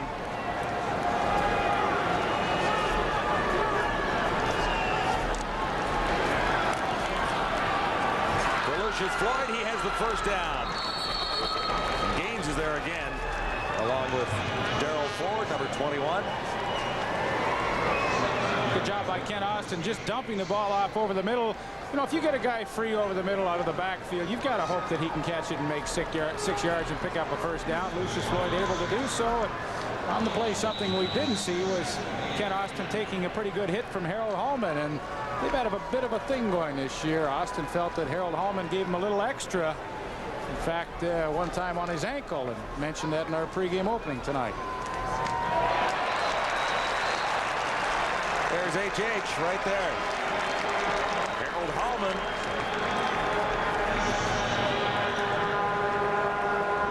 Great quickness, 6 feet, 240 pounds. Watch as he avoids the block of Roger Aldag. Aldag trying to block down on Hallman. Actually a good blocking scheme by the Riders, but Harold Hallman just outquicks the 15-year veteran Roger Aldag. Floyd is -7 on 3 carries so far tonight. 2nd and 15 Saskatchewan. At the 43, Austin will have to put it up. Intercepted. Gaines on the interception return for the Argos. And he is back to the 37 of Saskatchewan. Wilson Jones on the stop that time. Too many interceptions against Austin tonight. Well, Chris Gaines is in his 2nd year with the Argos, and last year there were some question marks about him. This year he has answered all the critics, and in fact 2nd in the league in tackles. This is his 6th interception of the season.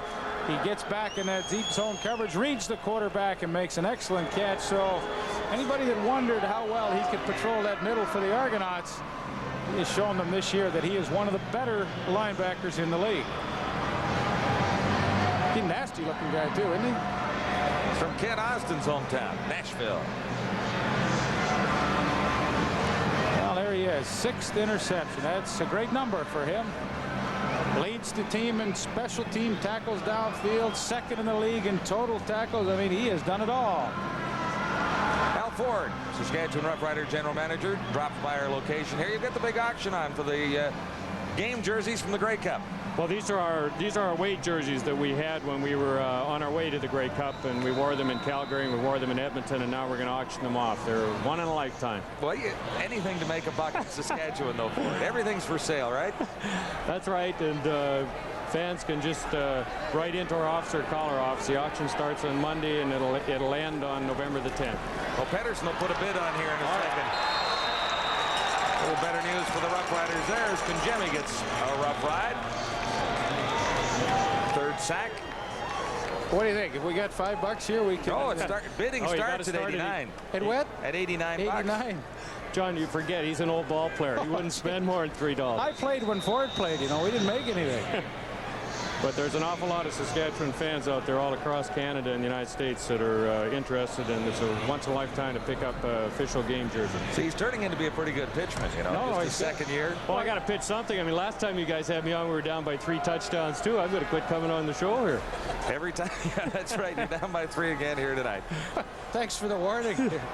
I see you got number 21 here. Treflin's jersey you brought along with you. No, it's Al's old jersey. No, it doesn't fit. It's too small now. So Al wore number 21 for so many years with the Saskatchewan Roughriders. Mr. Versatility.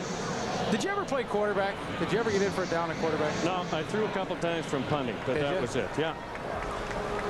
All right, number 21. I guess we could start the auctioning here. I thought they would have retired number 21 for it, but I guess not. No. This one's live one. This one was worn last year in Calgary and in Edmonton, and so anybody that wants it, just contact our office. $89 is the starting bid. Some will go as much as I don't know how high they're going to go, but they'll be great souvenir item. All right, we'll send a bid in, won't we? We'll send it in. Checks in the mail, Al. You can count on that. Along with your $100 for the lottery ticket. I forgot about that one too. Why, I'm broke. I'm doing this game for free now. Thanks, Al. We'll hope the Roughriders get back into this ball game quickly here, but they trail 21-0. Jemmy looks deep for Daryl Smith. He brings it in down inside the 5-yard line behind Suter and Richie Hall. Daryl Smith's having some kind of a night. Well, Daryl Smith definitely winning the matchup we talked about tonight against Richie Hall, and this is just a spectacular catch, and I think an even more spectacular throw. There he breaks to the inside, good speed. Glenn Suter cannot get over in time to help out from the middle safety spot, and as they did in the first half, taking advantage of the illicit punt throw, and now taking advantage of the Chris Gaines interception. Another tick by Daryl Smith's name in the matchup with Richie Hall as the Argos are first and goal to go from 2.5 yards away. Well, you know, he leads the league in total yardage in the receiving department, and 126 already tonight will add to that number quite a bit. Nastasiuk carries in for the touchdown. Paul Nastasiuk. So the Argos have 4 touchdowns, and the Roughriders have not answered with one so far. A pretty quick drive, and Paul Nastasiuk on the option play. Either give it to him or fake it and go outside. That time a big hole opens up. Nastasiuk in for the touchdown, and didn't take long. One pass to Smith, the run by Nastasiuk, and the Argonauts have their 4th major of the evening. One more. And that makes it 28-0 for the Argos, leading the Roughriders at Skydome tonight. 9:27 to play. Third quarter, the Argos in complete control so far at home. Canadian player out of Laurier, a 2-yard run to complete that 50-yard 3-play drive that took less than 2 minutes to complete. Matt Dunnigan, by the way, has re-aggravated that left hamstring. He is finished for the night. If the Argos win this game and clinch second, they cannot finish first. My guess would be that they would hold Dunnigan out of the final 2 league games of the season. But can Jemmy and Willie Gullis take care of the quarterbacking job and try and rehabilitate that hamstring before the playoffs? The problem, of course, is that what Matt Dunnigan needs is time. That's the one thing he doesn't have this late in the football season. Argos' final 2 games of the season at Taylor Field next week, and then at home to Ottawa, final weekend of the season. Don't forget they'll also have Ricky Foggy back too, so although you lose Matt Dunnigan, we saw earlier in the year that Ricky Foggy has become a pretty exciting quarterback in the league. It has been tough to stay healthy as an Argo quarterback this year. And there's Ricky Foggy with the headset on tonight, trying to help out Daryl Smith and Willie Gillis as much as he can. Ready for the Argo kickoff. And now the Rider return. Albert Brown starts out at his 20.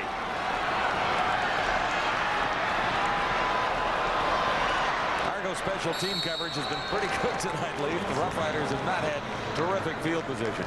Usually a reflection on how the entire team will play is how your special teams perform, and covering those punts and kicks, the Toronto Argos have done a great job tonight. Saskatchewan Roughriders, pretty bleak night for them.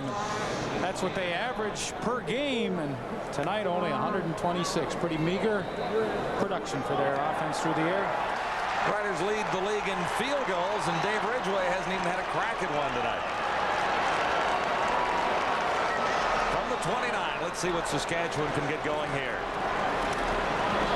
Lucius Floyd, he's out near the 35.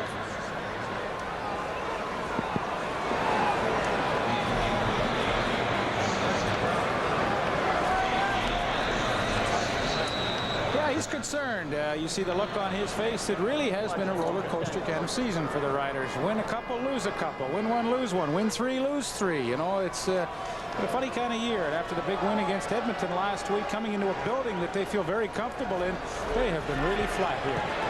Austin looks deep, and there's no one down there but Argos. Van Bellingham was closest. Brazley was also in the neighborhood. The Argonauts secondary has done a tremendous job tonight. Totally shut down the receiving core of the Roughriders, and don't really know who that ball was intended for. I guess Elgard was the closest one. He was about 15 yards away, but the Argos had a much better chance of catching the football than the Saskatchewan receiver. 3rd and 5. Here's Kent Austin. Not happy with those numbers so far tonight.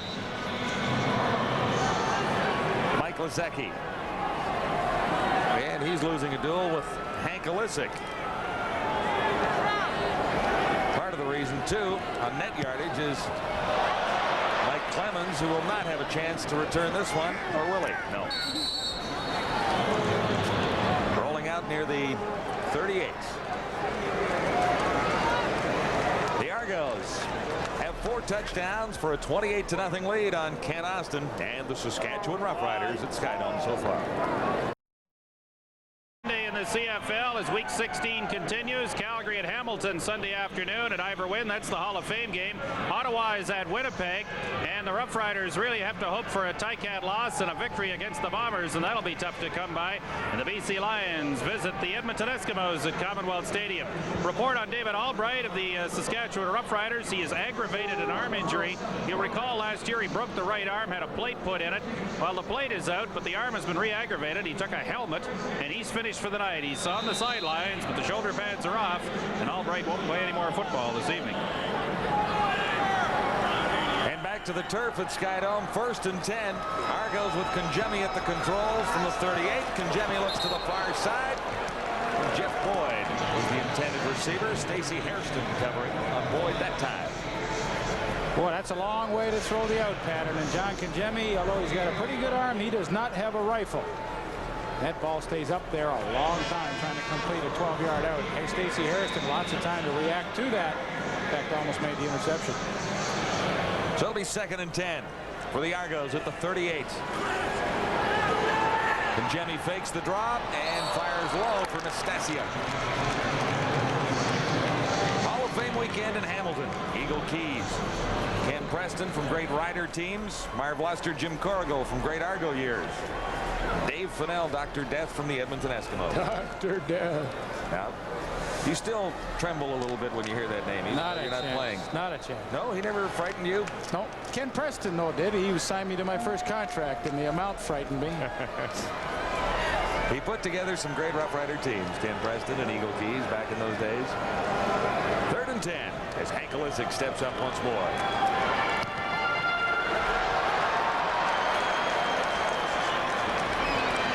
Treflin. And he's out across the 45 to the 46. 16-yard return, 42-yard kick. 7:10 to play, 3rd quarter.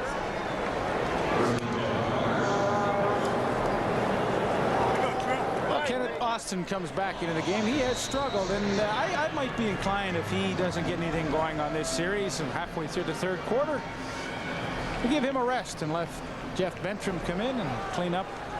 The other theory is, though, let him work it out. He's been out for a few weeks, so we'll see what happens. Don Narcisse, 1st down, Saskatchewan at the Argo 45. Carl Braisley made the stop on Narcisse that time. Getting pretty heated on the offensive and defensive lines here between the Saskatchewan Roughriders and Argos. Nice catch and by Donnie Narcisse. Good protection, but Harold Hallman and the guys are getting into some pretty good scraps after every play with Roger Aldag and Kenny Moore. Roughriders first down at the Argo 44. Lucius Floyd, and Floyd has a pretty good run as he gets inside the 40 to the 39. Flag down after the tackle.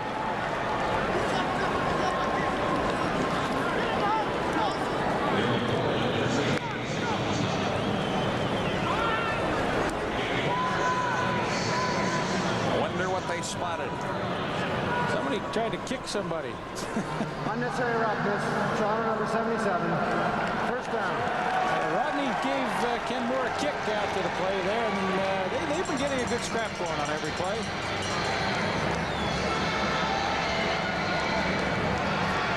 So that'll advance the Rough Rider cause to the Argo 25.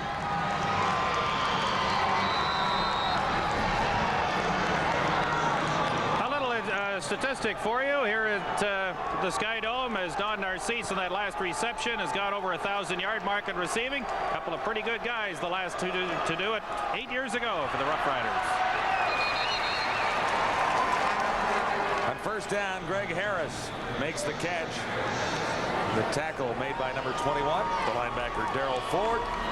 Seems like there's Saskatchewan fans in every city across the CFL, and Toronto is no exception tonight. Yeah, when the Riders hit town, it's tough to get green paint. It's getting a little nasty down there. 70 Harold Hallman, and look at the hand by Keith Browner up into the face of Ken Moore. Do a little dental work for him, free of charge. Flexible conduct. Toronto number 70. First down. So they caught Rodney on the previous play, and now they have Harold. Rodney Harding got nailed before. Harold Hallman gets nailed now. And the Rough Rider drive continues. This has been as good an offense as the Riders have had here tonight. Penalties helped a little bit. First down, Saskatchewan from the 11. Austin looks to the end zone.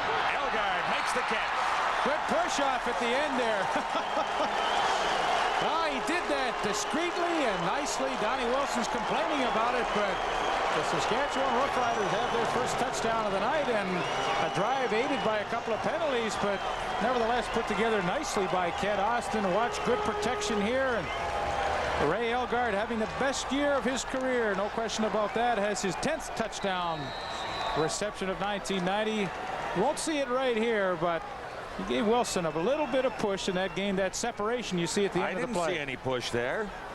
Not there you didn't, but believe me, folks, it was there. He got away with it. Oh, I got a good scrap going downfield now, too. Ridgway adds the convert. The Riders have 7. The Argos have 28. And Browner, number 57. I will make a prediction. Somebody's going to get thrown out before this night is over. Nice hair.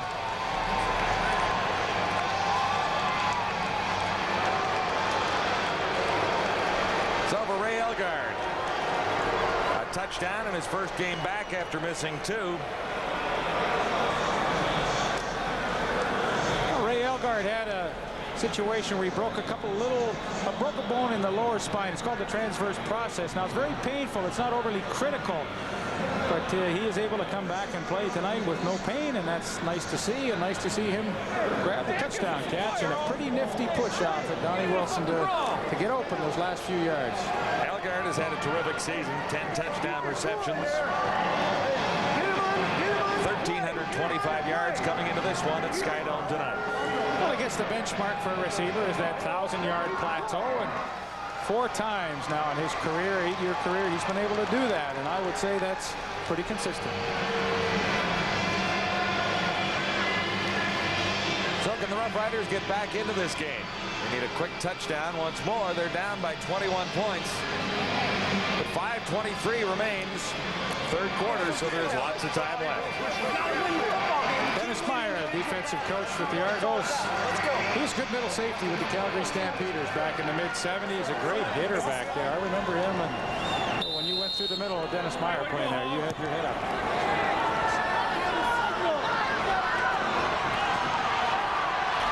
Clemens on the return for the Argos. Gets out across the 35. Not quite as much yardage that time. Great tackle by John Hoffman. Here's the scoring drive, and what does not figure into those 63 yards are 2 big 15-yard penalties for rough play against the Argos. But nonetheless, maybe the Riders can get something going. And Leaf, I think you were right. They left Ken Austin in the football game to let him work off some of the rust that developed over 2 games where he was not able to play because of injury. 1st and 10. Argos at the 38.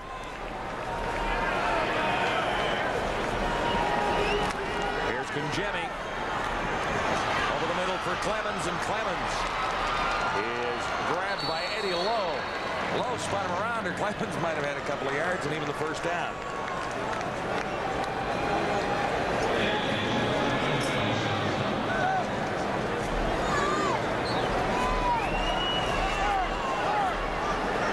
That the Oakland Athletics back against the wall time, down 3 games to none against the Cincinnati Reds, and they are ahead early in that ball game. First down, and flags come down as Marriott makes the catch, number 82.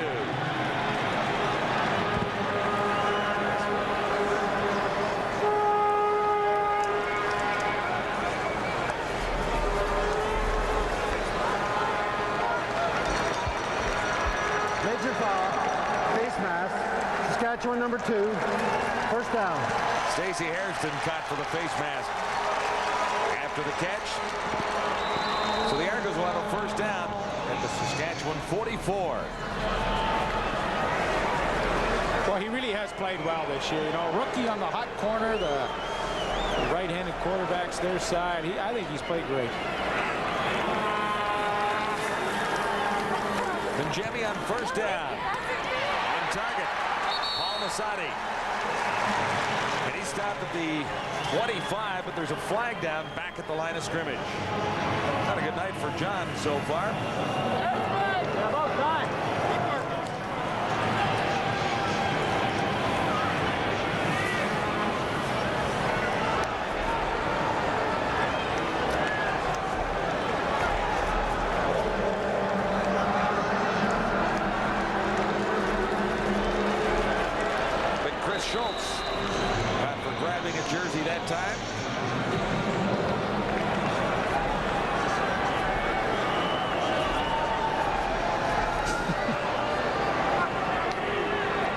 1st and 20 for the Argos, now at the Saskatchewan 54. Mike Clemens stumbled. Turf monster. Snuck up on him. 173 yards after that carry, away from setting the single-season all-purpose record. That includes rushing, receiving, punt returns, kickoff returns, and that record is held by former great Hamilton Tiger kid Rufus Crawford. 118 now. 2nd and 16, Conjemi. Nastasiuk makes the catch, and he's very close to a 1st down. In fact, he might just have it, depending on where they spot the ball.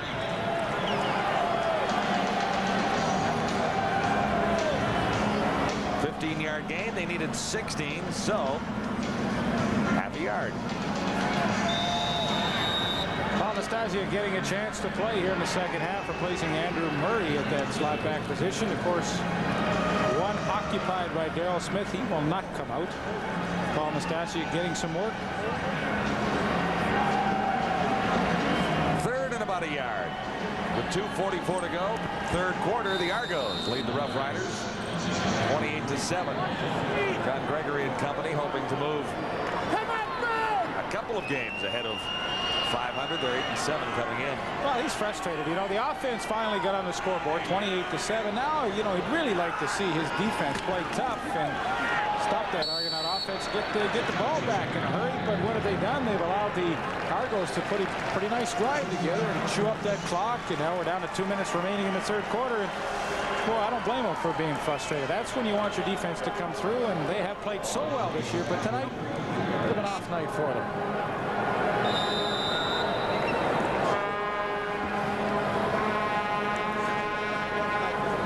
Roughriders have a first down at the Saskatchewan 33 now, trailing, or leading, I should say, 28-7. Quick pitch to Clemens. And again, ran out from under his feet.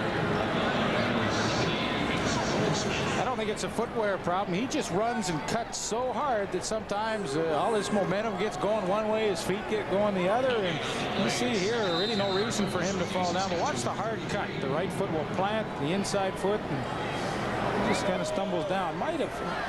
Vince Goldsmith might have scared him a little bit down there, but the pinball is sure exciting. 5'6", 170 pounds of dynamite. Flag is down, so is Masadi. But that didn't cause the flag.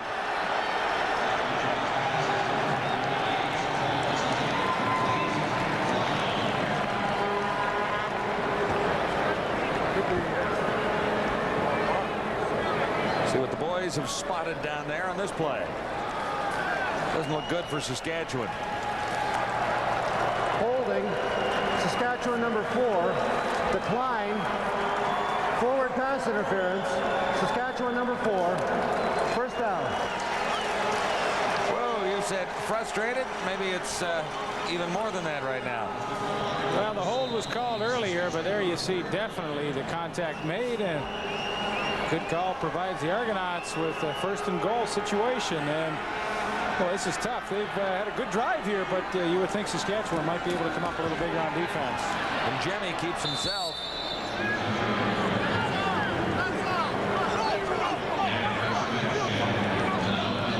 Jurison in on the stop for the Roughriders, so it'll be a gain of 1.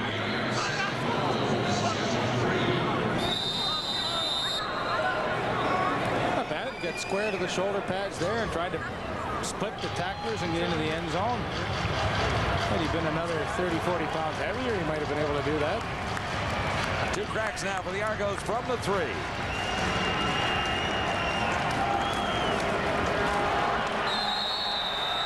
Smelly stopped, so 1 crack. 18 seconds left, third quarter. Nice job by Vince Goldsmith. He just slanted down from his defensive end spot to nail Kevin Smelly and stop him short of the touchdown. Decision time for Donnie Matthews, and he brings Lance Chomick into the game, and well, you never know. I was going to say to kick a field goal, but who knows?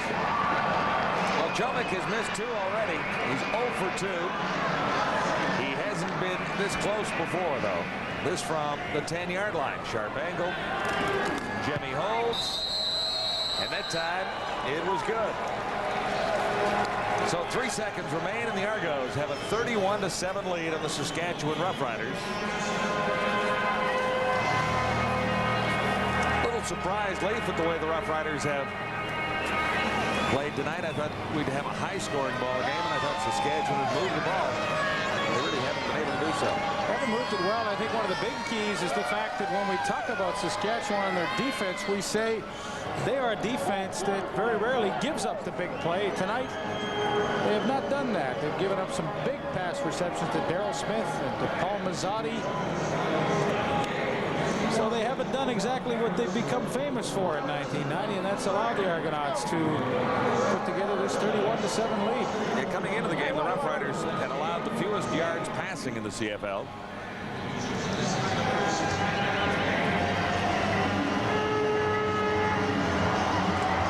So final play, third quarter, will be an Argo kickoff.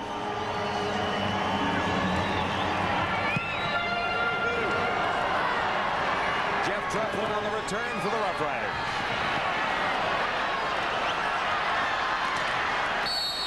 Decent return. He was well surrounded by the Argos special teams.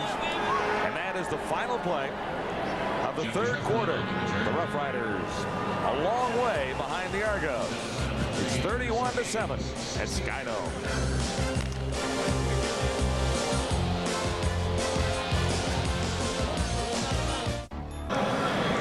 Way back for the Roughriders at Skydome, a building that they have had terrific success in, and an unbeaten record under the big top coming into this one tonight, but they have fallen behind 31-7.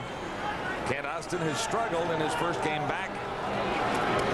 And the Roughriders have struggled along with him. Ray Elgar, and he's out to the 45. Gain of about 6. Pete? By the numbers through 3 quarters of play, forget everything you read except the bottom one. Possession time, 17:35 for Saskatchewan, 27:25 for the Argos. You can do a lot of things with the football in 10 minutes, and conversely, if you don't have it, you can have a lot of problems. I think an interesting stat on there, too, was the turnover category. Saskatchewan has committed 3 today, and the Argonauts none, and that's one of the reasons why the Argos are a plus 12 in the takeaway giveaway category. And boy, does that ever indicate that they're a team that when they they don't beat themselves. They can get beaten by Winnipeg and some other teams this year, but they don't really do it with the turnovers. They did early in the year, but not now. Toronto number 57.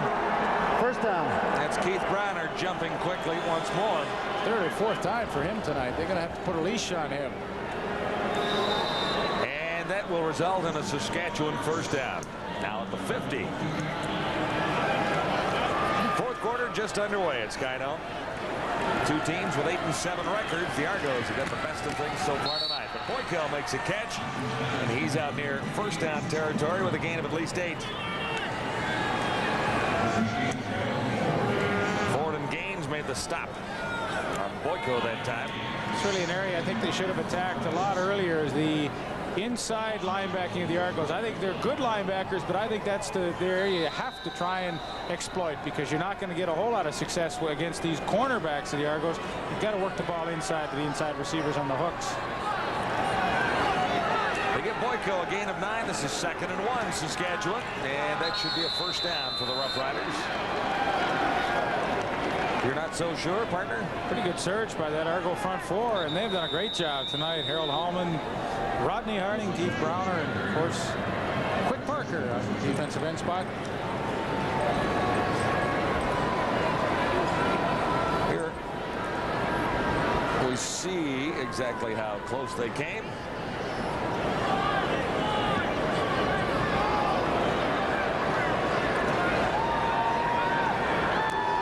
So I was out by an inch or 2. There's a big story right there. 21-12 Argos. It's a lot of them. We get first downs, we get turnovers, we get time of possession, and they all favor the Argos tonight. This is 3rd and inches, Saskatchewan at the 50. No flags down, and didn't make that one by much. You got it, but that Argo front 4 right at this point in time is beating the Saskatchewan offensive line to the punch.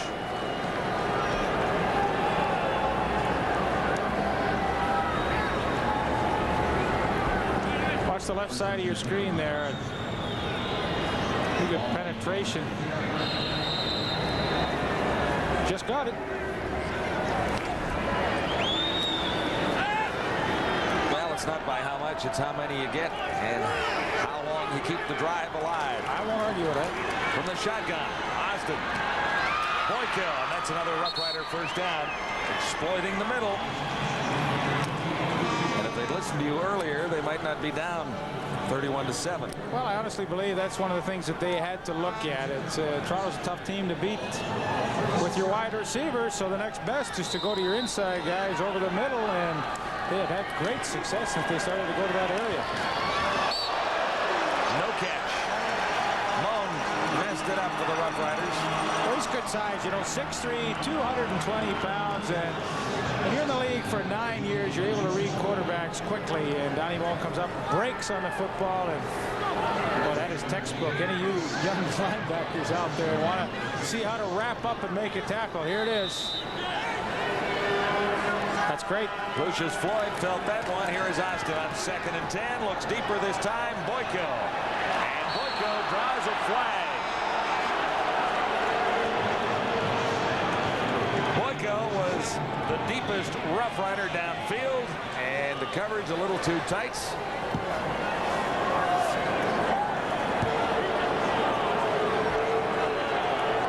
Forward pass interference. Toronto number 7. First down. Carl Braisley.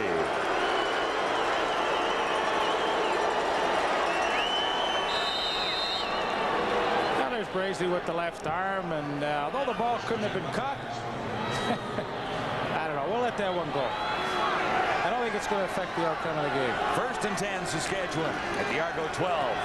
Austin Time looks to the corner. Batted down. Ed Berry. Tight coverage. Belgian Don Narcisse.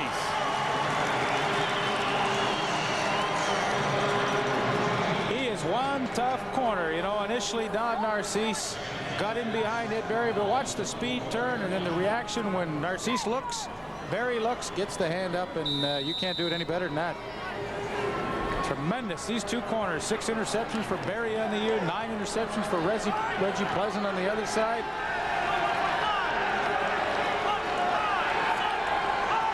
So it flips to second down. Austin to the end zone once more, and Elgard makes the catch. Touchdown, Saskatchewan. That's number 2 on the night, but still a long way back for the Roughriders.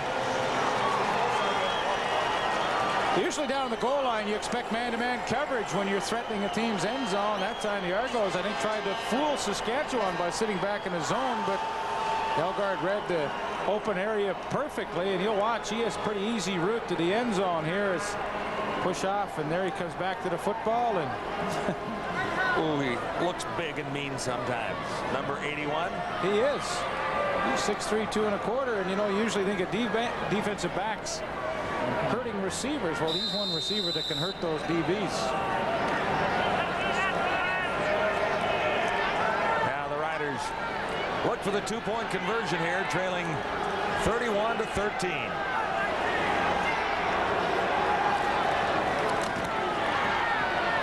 Austin gets it. Don Narcisse. Well, the complexion changes a little bit. 16 points separate these two teams now with 11:20 to go, so there's lots of time for a Rough Rider comeback. Still a long way to go. That's a great catch. Watch, he turns his body back, takes the hit from Van Bellingham, and makes a super catch. And boy, those are the little things that sometimes get you back into a football game. And may not look like much right now, just 2 points, but that could turn out to be a big catch as the Toronto Argonauts still lead 31-15, but have a little bit of excitement left with 11:20 remaining. Lots to go at the Skydome in the TSN Game of the Week.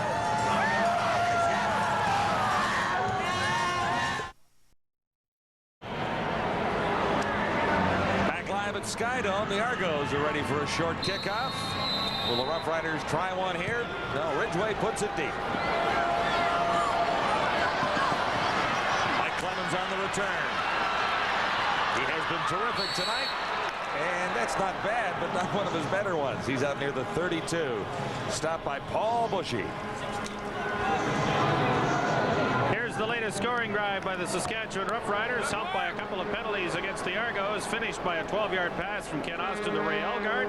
All of that in front of 40,429, the announced attendance at tonight's game. Ray Elgard has 2 touchdown receptions. The Argos have a 31-15 lead.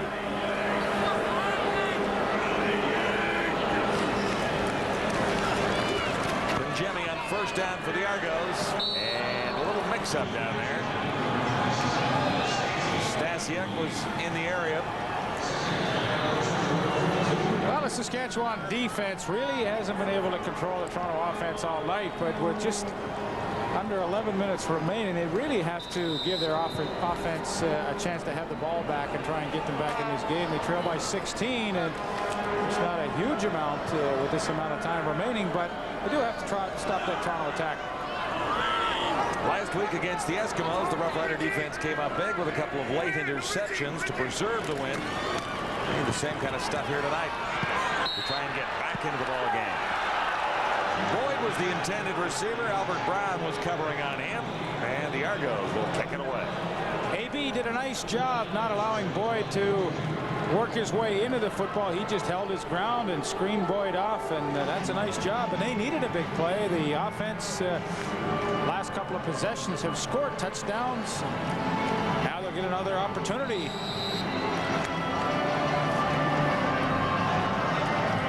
Well, the Riders might be due for a return here too.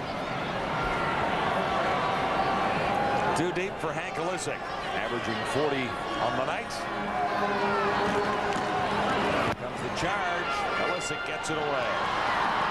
Jeff Treflin on the return for the Rough Riders, and Treflin squirted through and was grabbed from behind. Blaine Schmidt just said, "Where are you going, little guy?" Yeah, I got you. 28-yard kick.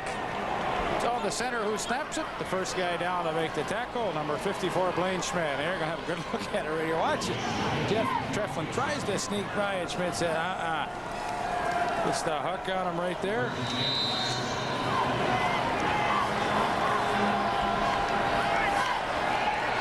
So a Rough Rider first down. At the Argo 53. Here's Austin looking for the home run toss. Can't connect. Narcisse was hoping for a flag, and one did not come down. Well, Ed Barry's entitled to his area of the football field there. There you see the ball thrown. He's got the arm in there a little bit, but ball underthrown. It's not interference.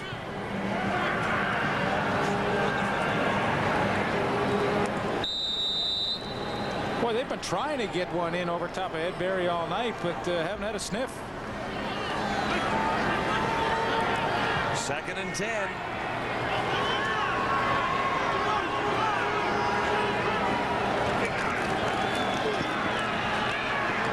Austin over the middle, heavy traffic, and Elgard can't bring it down that time. Ford and Gaines covering on Ray Elgard.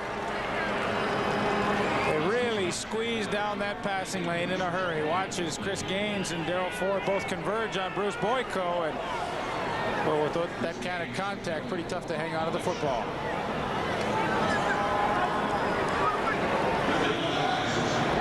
So Mike Lazecki steps up once more. 9:24 to play. And Pinball waits back near his 12.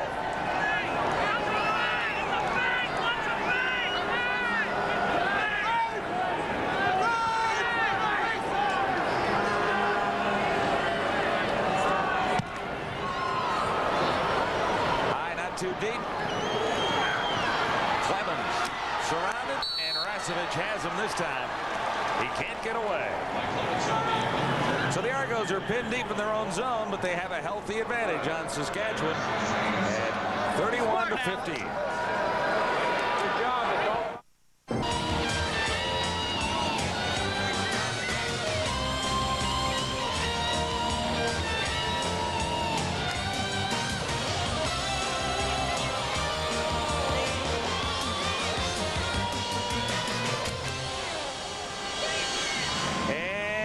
Welcome back to Skydome. 8:55 to go. Fourth quarter. The Rough Riders trailing the Argos 31-15, but the Argos are hemmed in deep.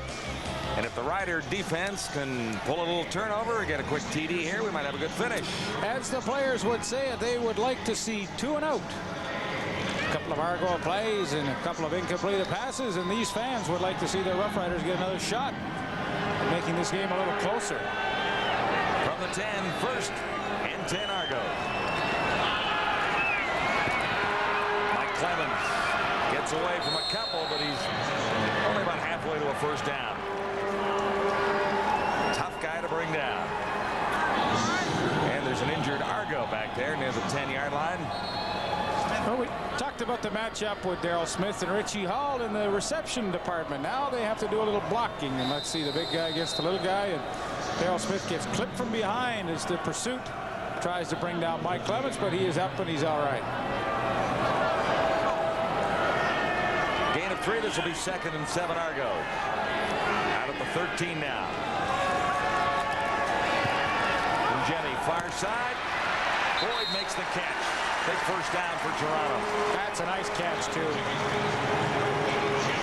Jeff Boyd, a veteran of 8 years in the Canadian Football League, he knows how critical this drive is. They like to reestablish something, and he runs a perfect hook pattern, works back to the football, and a nice catch. 14-yard gain for the veteran Jeff Boyd. And that gets the Argos out to the 28. You know, I suggested earlier that maybe he has lost a step. That may be true, but we don't need a whole lot of speed to run a great hook pattern, and that's exactly what he just did. And Jenny looking for Smith, had him alone, and Smith almost made a great catch. You don't get too many opportunities against this Saskatchewan defense on the blitz to get that 1-on-1 in the open middle, but Glenn Suter, the middle safety, came on the blitz, and here you'll see Darryl Smith just runs by Richie Hall, and Boy, he has made a few of these circus catches this year. Unfortunately, that time he's not able to hang on to the football. Did not miss by much. Daryl Smith is definitely winning this matchup. He's made some nice catches. Has the big touchdown tonight, and Richie Hall has had a tough night. I think that the size factor really has been the difference in this one. Smith has 4 catches for 126 yards and a touchdown, and Boyd has another one and another Argo first down. And Jimmy's done a not bad job coming in and replacing in relief of Matt Dunnigan. I think he's done a great job. If you'll recall, he got his feet wet early as he came into the football game with short passes over the middle. Started slowly to lengthen that out, and now a couple of great deliveries on hook patterns to Jeff Boyd. And boy, those pass patterns were run precisely. Coming back to the quarterback, that's a good job by Jeff Boyd. Argos on the march. They began this drive back at the 10-yard line. They're at the 43 now. And another Toronto first down. Clemens. And he's caught from behind. Gain of a couple. Eddie Lowe made the tackle, did a great job to string that one out. And you look at the Argo defensive guys having a breather on the bench. Keith Browner, 57, part of the great Browner family, of course. Brother Joey still playing for the Minnesota Vikings, and Brother Ross, a great defensive end with the Cincinnati Bengals. Gain of 3. This is 2nd and 7 Argos. Now at the Toronto 46. And Jemmy looking long. Smith his target once more. This time he's got it.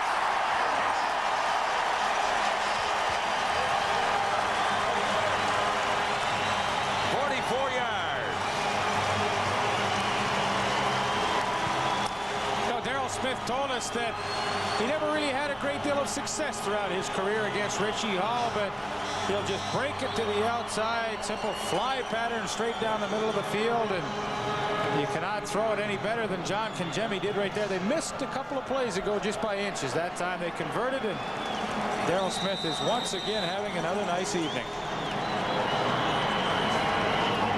Richie plays with a lot of heart. You got to feel sorry for him tonight. He's been victimized a number of times by Daryl Smith, but make no mistake, Richie will be back next week and play tough as ever. 5 catches for Smith, 170 yards. Kangemi on first down at the 21. Far side, he has a reception. 11 for Jeff Boyd. Jeff Boyd's had a good fourth quarter, 3 receptions on this drive, and the Argos started from their own 10-yard line, and boy, they have marched it right down the field nicely. 4 catches, 55 yards. Jeff Boyd on the evening.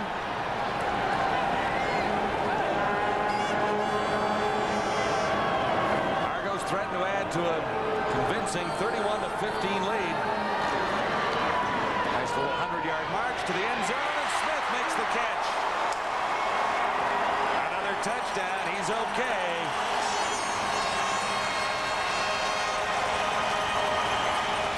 Second touchdown of the night. Smith has 180 yards and 2 touchdowns.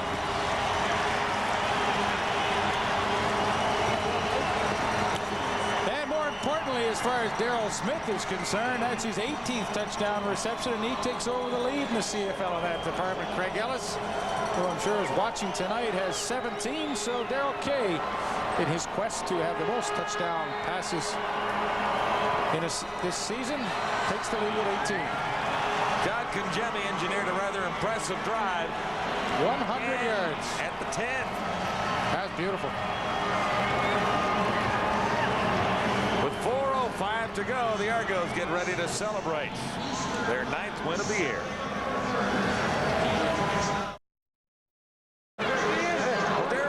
Has had a great night. A couple of TDs, almost 200 yards receiving. What's up? Hey, what can I say? Great. It's rough out here today. Great. What's up, Ellie? What's happening, baby? See you in Vancouver. Yeah.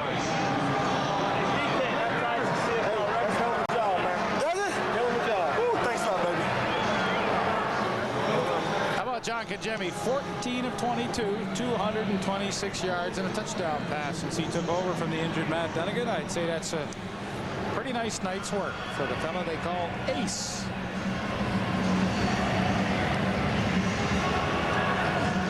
Lauderdale, Florida. Now, he's a nice guy, too. Great guy. Jimmy. Great guy.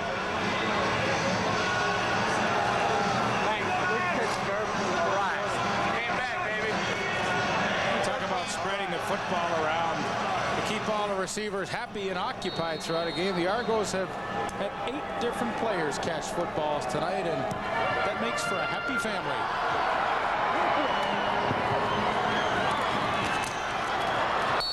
On the return, Treflin. And the Riders will begin out at very impressive scoring drive by the Toronto Argos. 100 yards in 8 plays, finished by the 10-yard touchdown pass to Darrell K. Smith. Nice to see John Kangemi get a chance to play. Even nicer to see him make the most of the opportunity.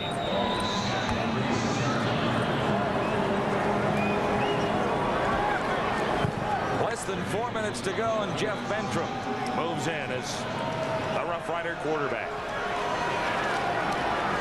Bentram got a win last week. No catch on his first toss to Greg Harris. Covered by Reggie Pleasant.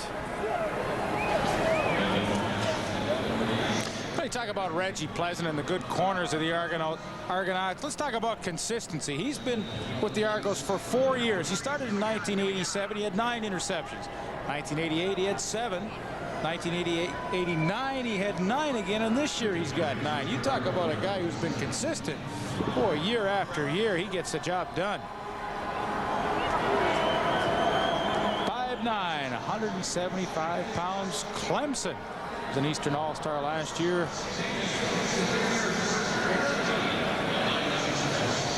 Keith Browner is the injured Argo. Matt Dunnigan went out in the first half after tossing for 1 touchdown and running for 2 himself. He staked John Kangemi to a 21-point lead. And Dunnigan has a hamstring problem once more.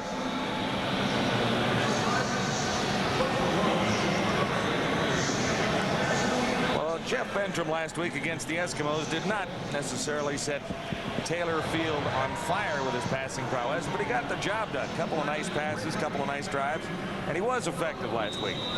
Well, you know, he had the one big TD pass to Lucius Floyd, a 78-yarder, and that was the key play, I'm sure, in their scheme of things. But I think the thing that's hurt Bentram more than anything else is that interception to touchdown ratio. 14 interceptions, only 5 touchdown passes. Not quite what you'd like to see.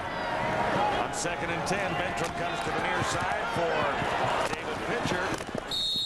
And Pitcher is stopped short of the first down by about 4.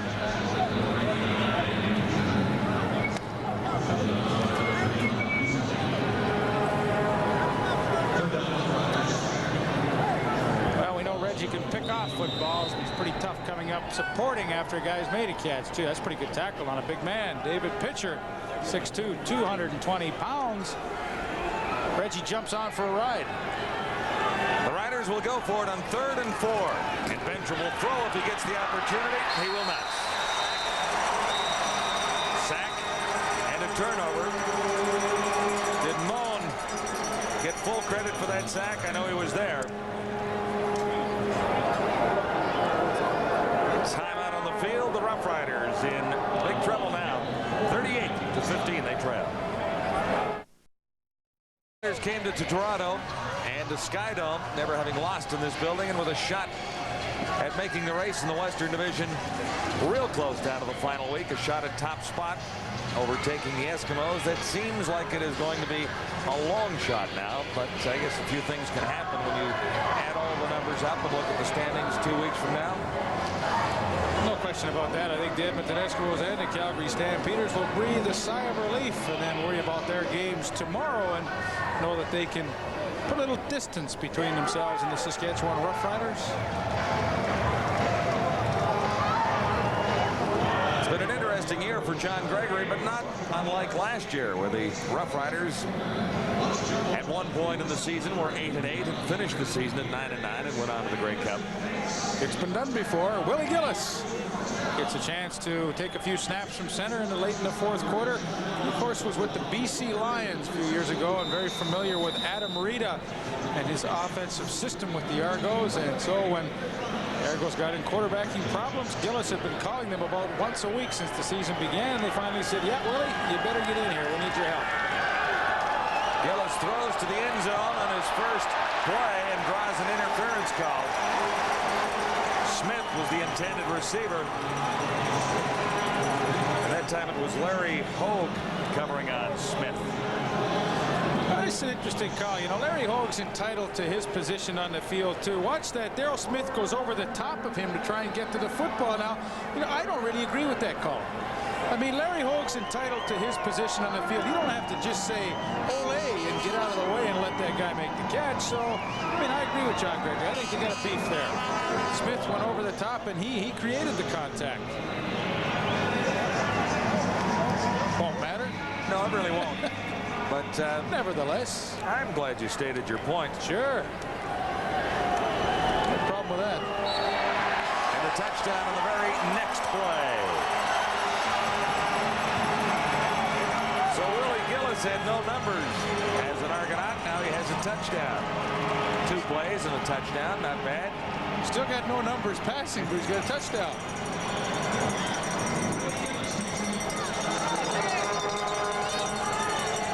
I believe I said he's got no numbers.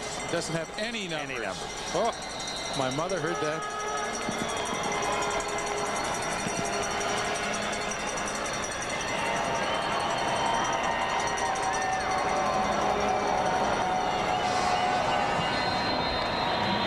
You know what's interesting as Lance Chomick makes that convert? Dave Ridgway has not been on the field tonight, except to kick off the football once. That's true. Twice. Making the one convert. 3 times. Yeah. 3 times, but just for kickoffs. Just for kicks. That's when he usually comes on, though. Yeah, but not for anything that really counted. Kind of unusual when a team that relies on his legs so much, but he has not been a factor at all tonight.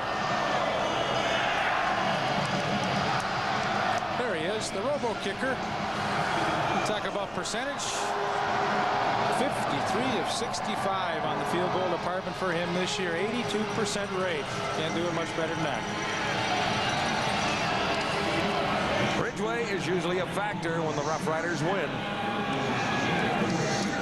The only guy better is Paul Balderston in Hamilton. He's kicking field goals at an 85% clip this year, and that's phenomenal. Ridgway has a few more, though. Treflin on the return with 2:37 to go. The Roughriders in difficulty, and more so now with a fumble recovered by the Argos.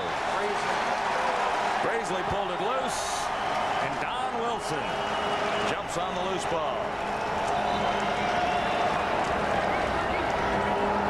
So Willie Gillis may get some numbers. Yes, after all, he will come back in the game. Called it perfectly. Braisley the strip. Wilson the recovery. He's had an interception tonight too, as Donnie Wilson.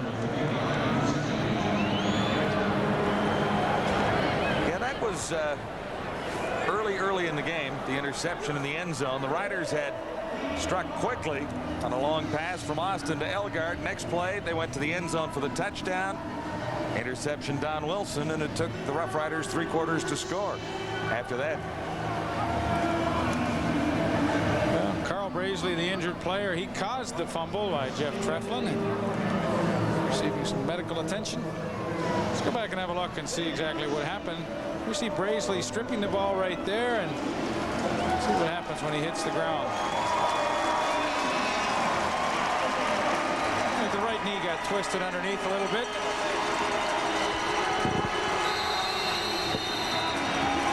So 2:30 to go. The Argos lead it 45-15.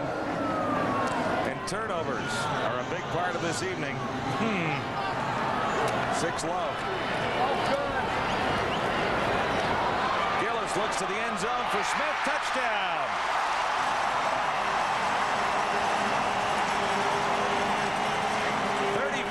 Touchdown for Willie Gillis. With Darrell K. Smith, that's number 3 on the night. And Willie Gillis gets some numbers. He has numbers now. 1 for 1 and a touchdown pass, a touchdown running. Willie's going to say, hey, there's nothing to this game. Why didn't they call me earlier in the year?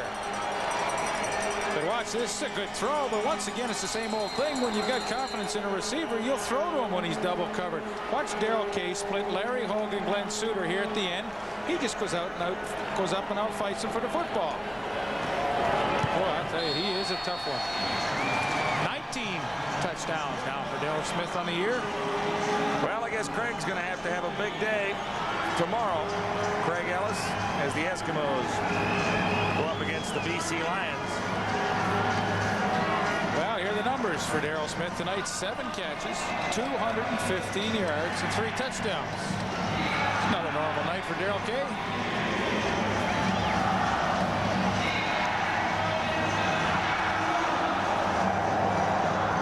It has been a long night for Mr. Gregory, his coaching staff, and his football team.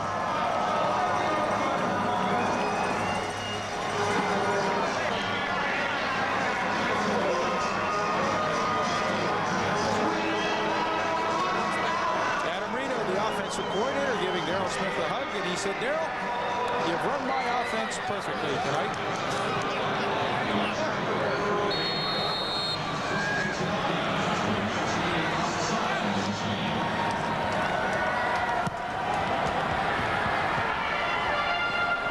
Treflin fumbled the last return he tried.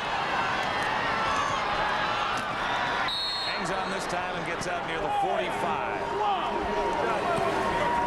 52-15, it is insurmountable now for the Roughriders.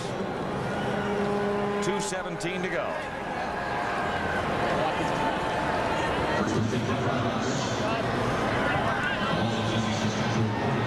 Pretty good return for Treflin, but field position is not what the Riders need. I guess it will help a little bit, but it's a little late.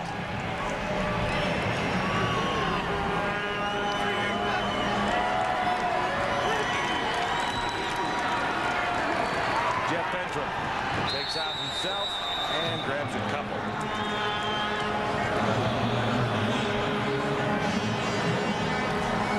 I think it's good to give Jeff Bentram some playing time. The game's totally out of reach, and who knows what could happen down the road. Austin was out for a few games, and Bentram had to fill in, so I think it's a good move on John Gregory's part. Try and get him some playing time here late. Bentram away from one tackler, looks long. And this is in trouble because Wilson comes down with it.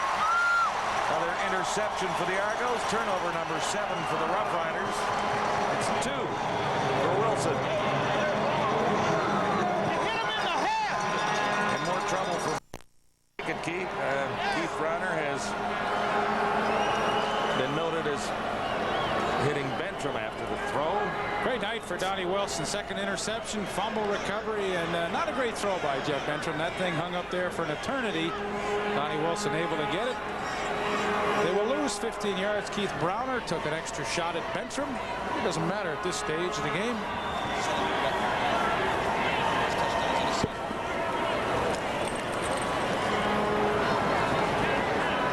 Well, Darrell Smith, fine Toronto Argo receiver, set a new CFL season record tonight. 19 touchdown receptions, passes. A couple of great receivers in our league.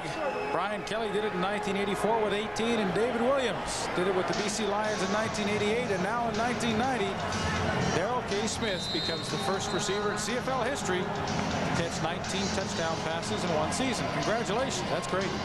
And he'll do it in the 16th game, correct? So if in fact, what year did we go to the 18-game schedule? So there shouldn't be an asterisk. No. Right? No, that's great.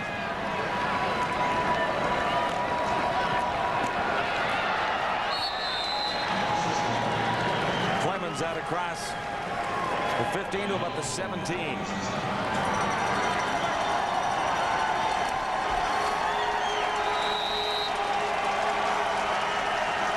7 turnovers by the Saskatchewan Roughriders. I guess the big story, though, is Darrell K. Smith set a league record for touchdown receptions in 1 year with 19.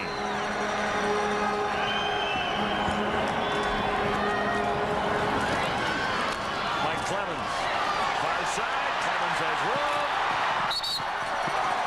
Forced out by Albert Brown. It's interesting to see, Mike Clements, we've always known him as a really quick runner with great feet, but, as he turns the corner, he finally gets a chance to kick it into high gear, and, boy, he's up against the fast one in Albert Brown. Albert Brown, one of the faster players in the league, too, and he just can't accelerate enough to get by him. 25-yard gain. Argos continue on a roll with 1:26 to go at Skydome. They lead Saskatchewan 52-15.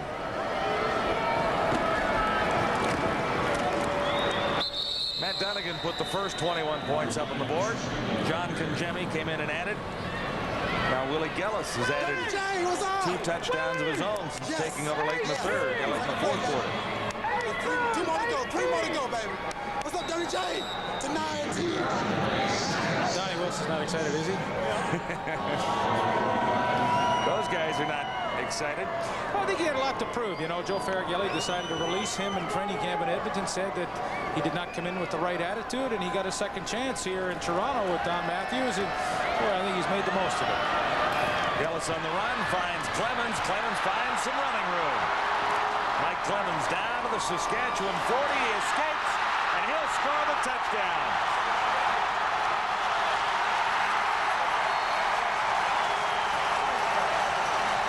Jeff Boyd, a little insurance block.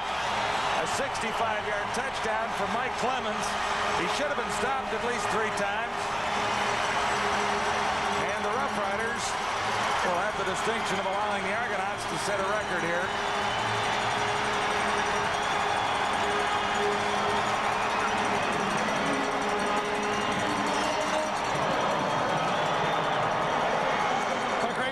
Mike Clements, boy, I've become a huge fan of his in 1990. He really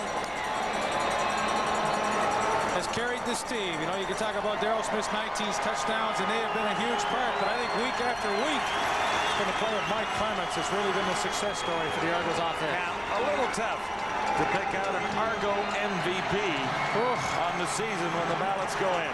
Boy, is it ever. It's between these two guys, Daryl K. Smith, number 1, and number 31, Mike Clemens. Leaf, it's awfully close. Not a lot to describe. Just watch the extra effort here of Mike Clemens. And Clemens sets a new single-season combined yards record in Canadian football also in the 16th game.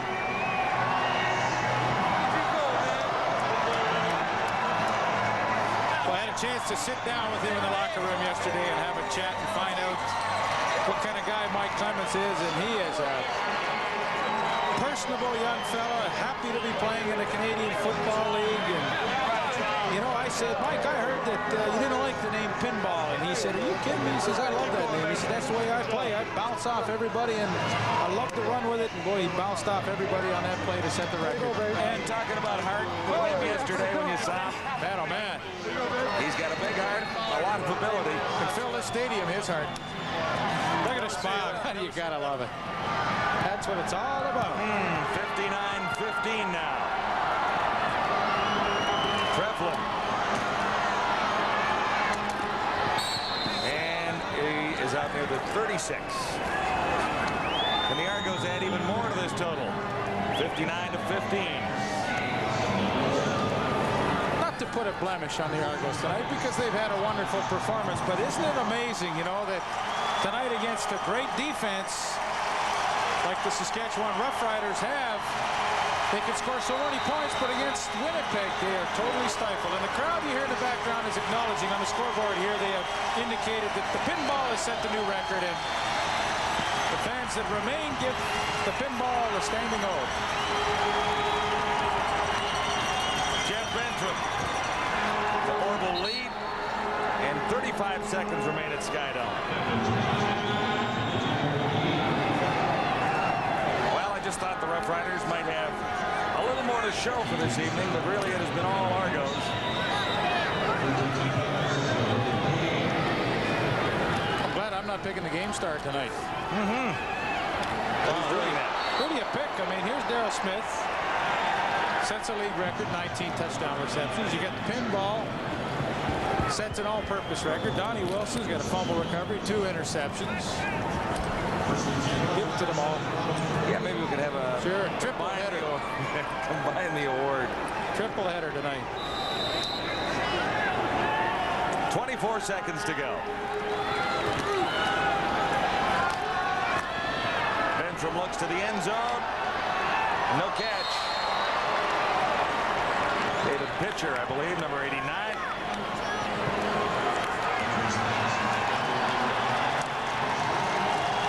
Well, there's another cheer here. I don't know if you can believe it, but it's Toronto 6, Chicago 2, second period.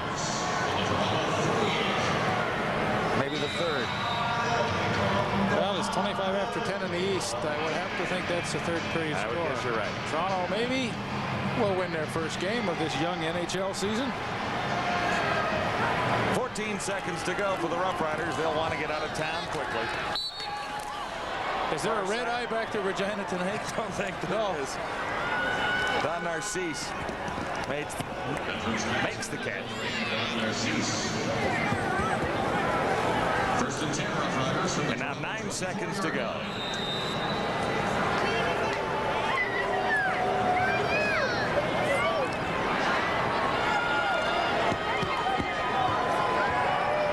Well, the Argos will lock up top spot, and I should say second spot in the Eastern Division. Top spot was given to Winnipeg last week when the Argos lost 2 in a row to the Blue Bombers. Well, this was a crucial game for them. You know, like we talked to a few of the guys yesterday, and Chris Schultz in particular said, you know, we're talking about the Eastern Conference, and he said, look, we really want to clinch second place tonight because, whether you believe it or not, he said Hamilton is coming on. They're starting to get some guys healthy, and well, you've got Champion and Winfield and Kerrigan. If he gets hot, he said, if we're going to play them, we want to play them at home. They will do that. Yes, they will. Or the Ottawa Roughriders still with an outside shot. I'm not counting them out. I'm just saying Chris was talking specifically about Hamilton. No flag, no catch. No show for the Saskatchewan Roughriders tonight as the Argos completely dominate in a rather convincing victory over the Roughriders. So the Roughriders will see their record fall back to the 500 level at 8-8, and the Argos move to 9-7. And a very pleased coach, Don Matthews, is his team on both sides of the football. Had a great evening. Matthews used 3 quarterbacks tonight. Out of necessity, Kangemi came in. They all threw touchdown passes. They all got touchdowns. Yeah.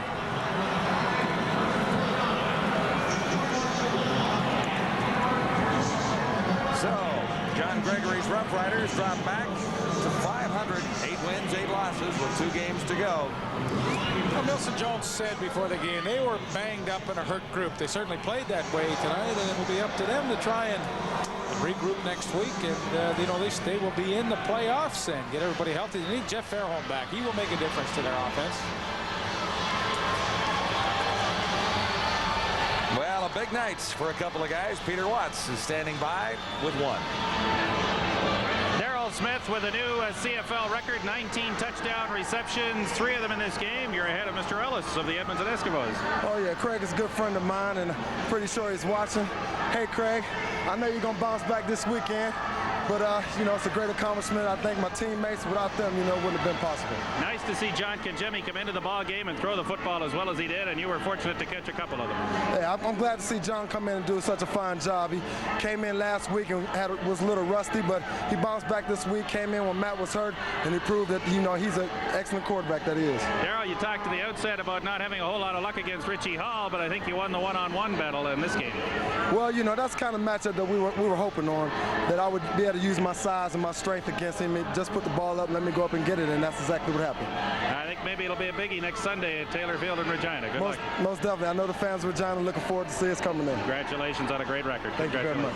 Okay. Darryl K. Smith with a CFL record, 3 touchdown receptions, and a victory for his team, 59-15 over Saskatchewan. More on the CFL on TSN after this. TSN Turning Point brought to you today by Apple Auto Glass. Matt Dunigan had to leave the football game late in the second quarter, but before he did, he directed 3 touchdown scoring drives. He finished 2 of them with short runs. This was the second one.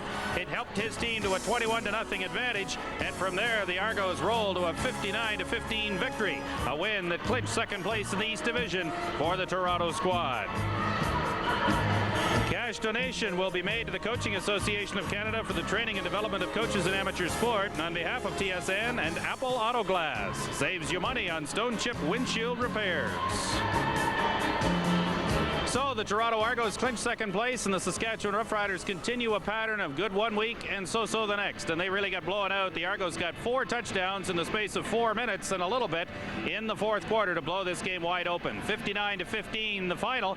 Next week we're in Ottawa. The CFL report at 1 o'clock Eastern, followed by the game itself at 1:30 Eastern from Ottawa. There's the final. Thanks for watching. So long from Toronto. Molson CFL Game of the Week on TSN has been brought to you by Molson Canadian, what beer's all about. And by Priority Courier, the official courier of the CFL.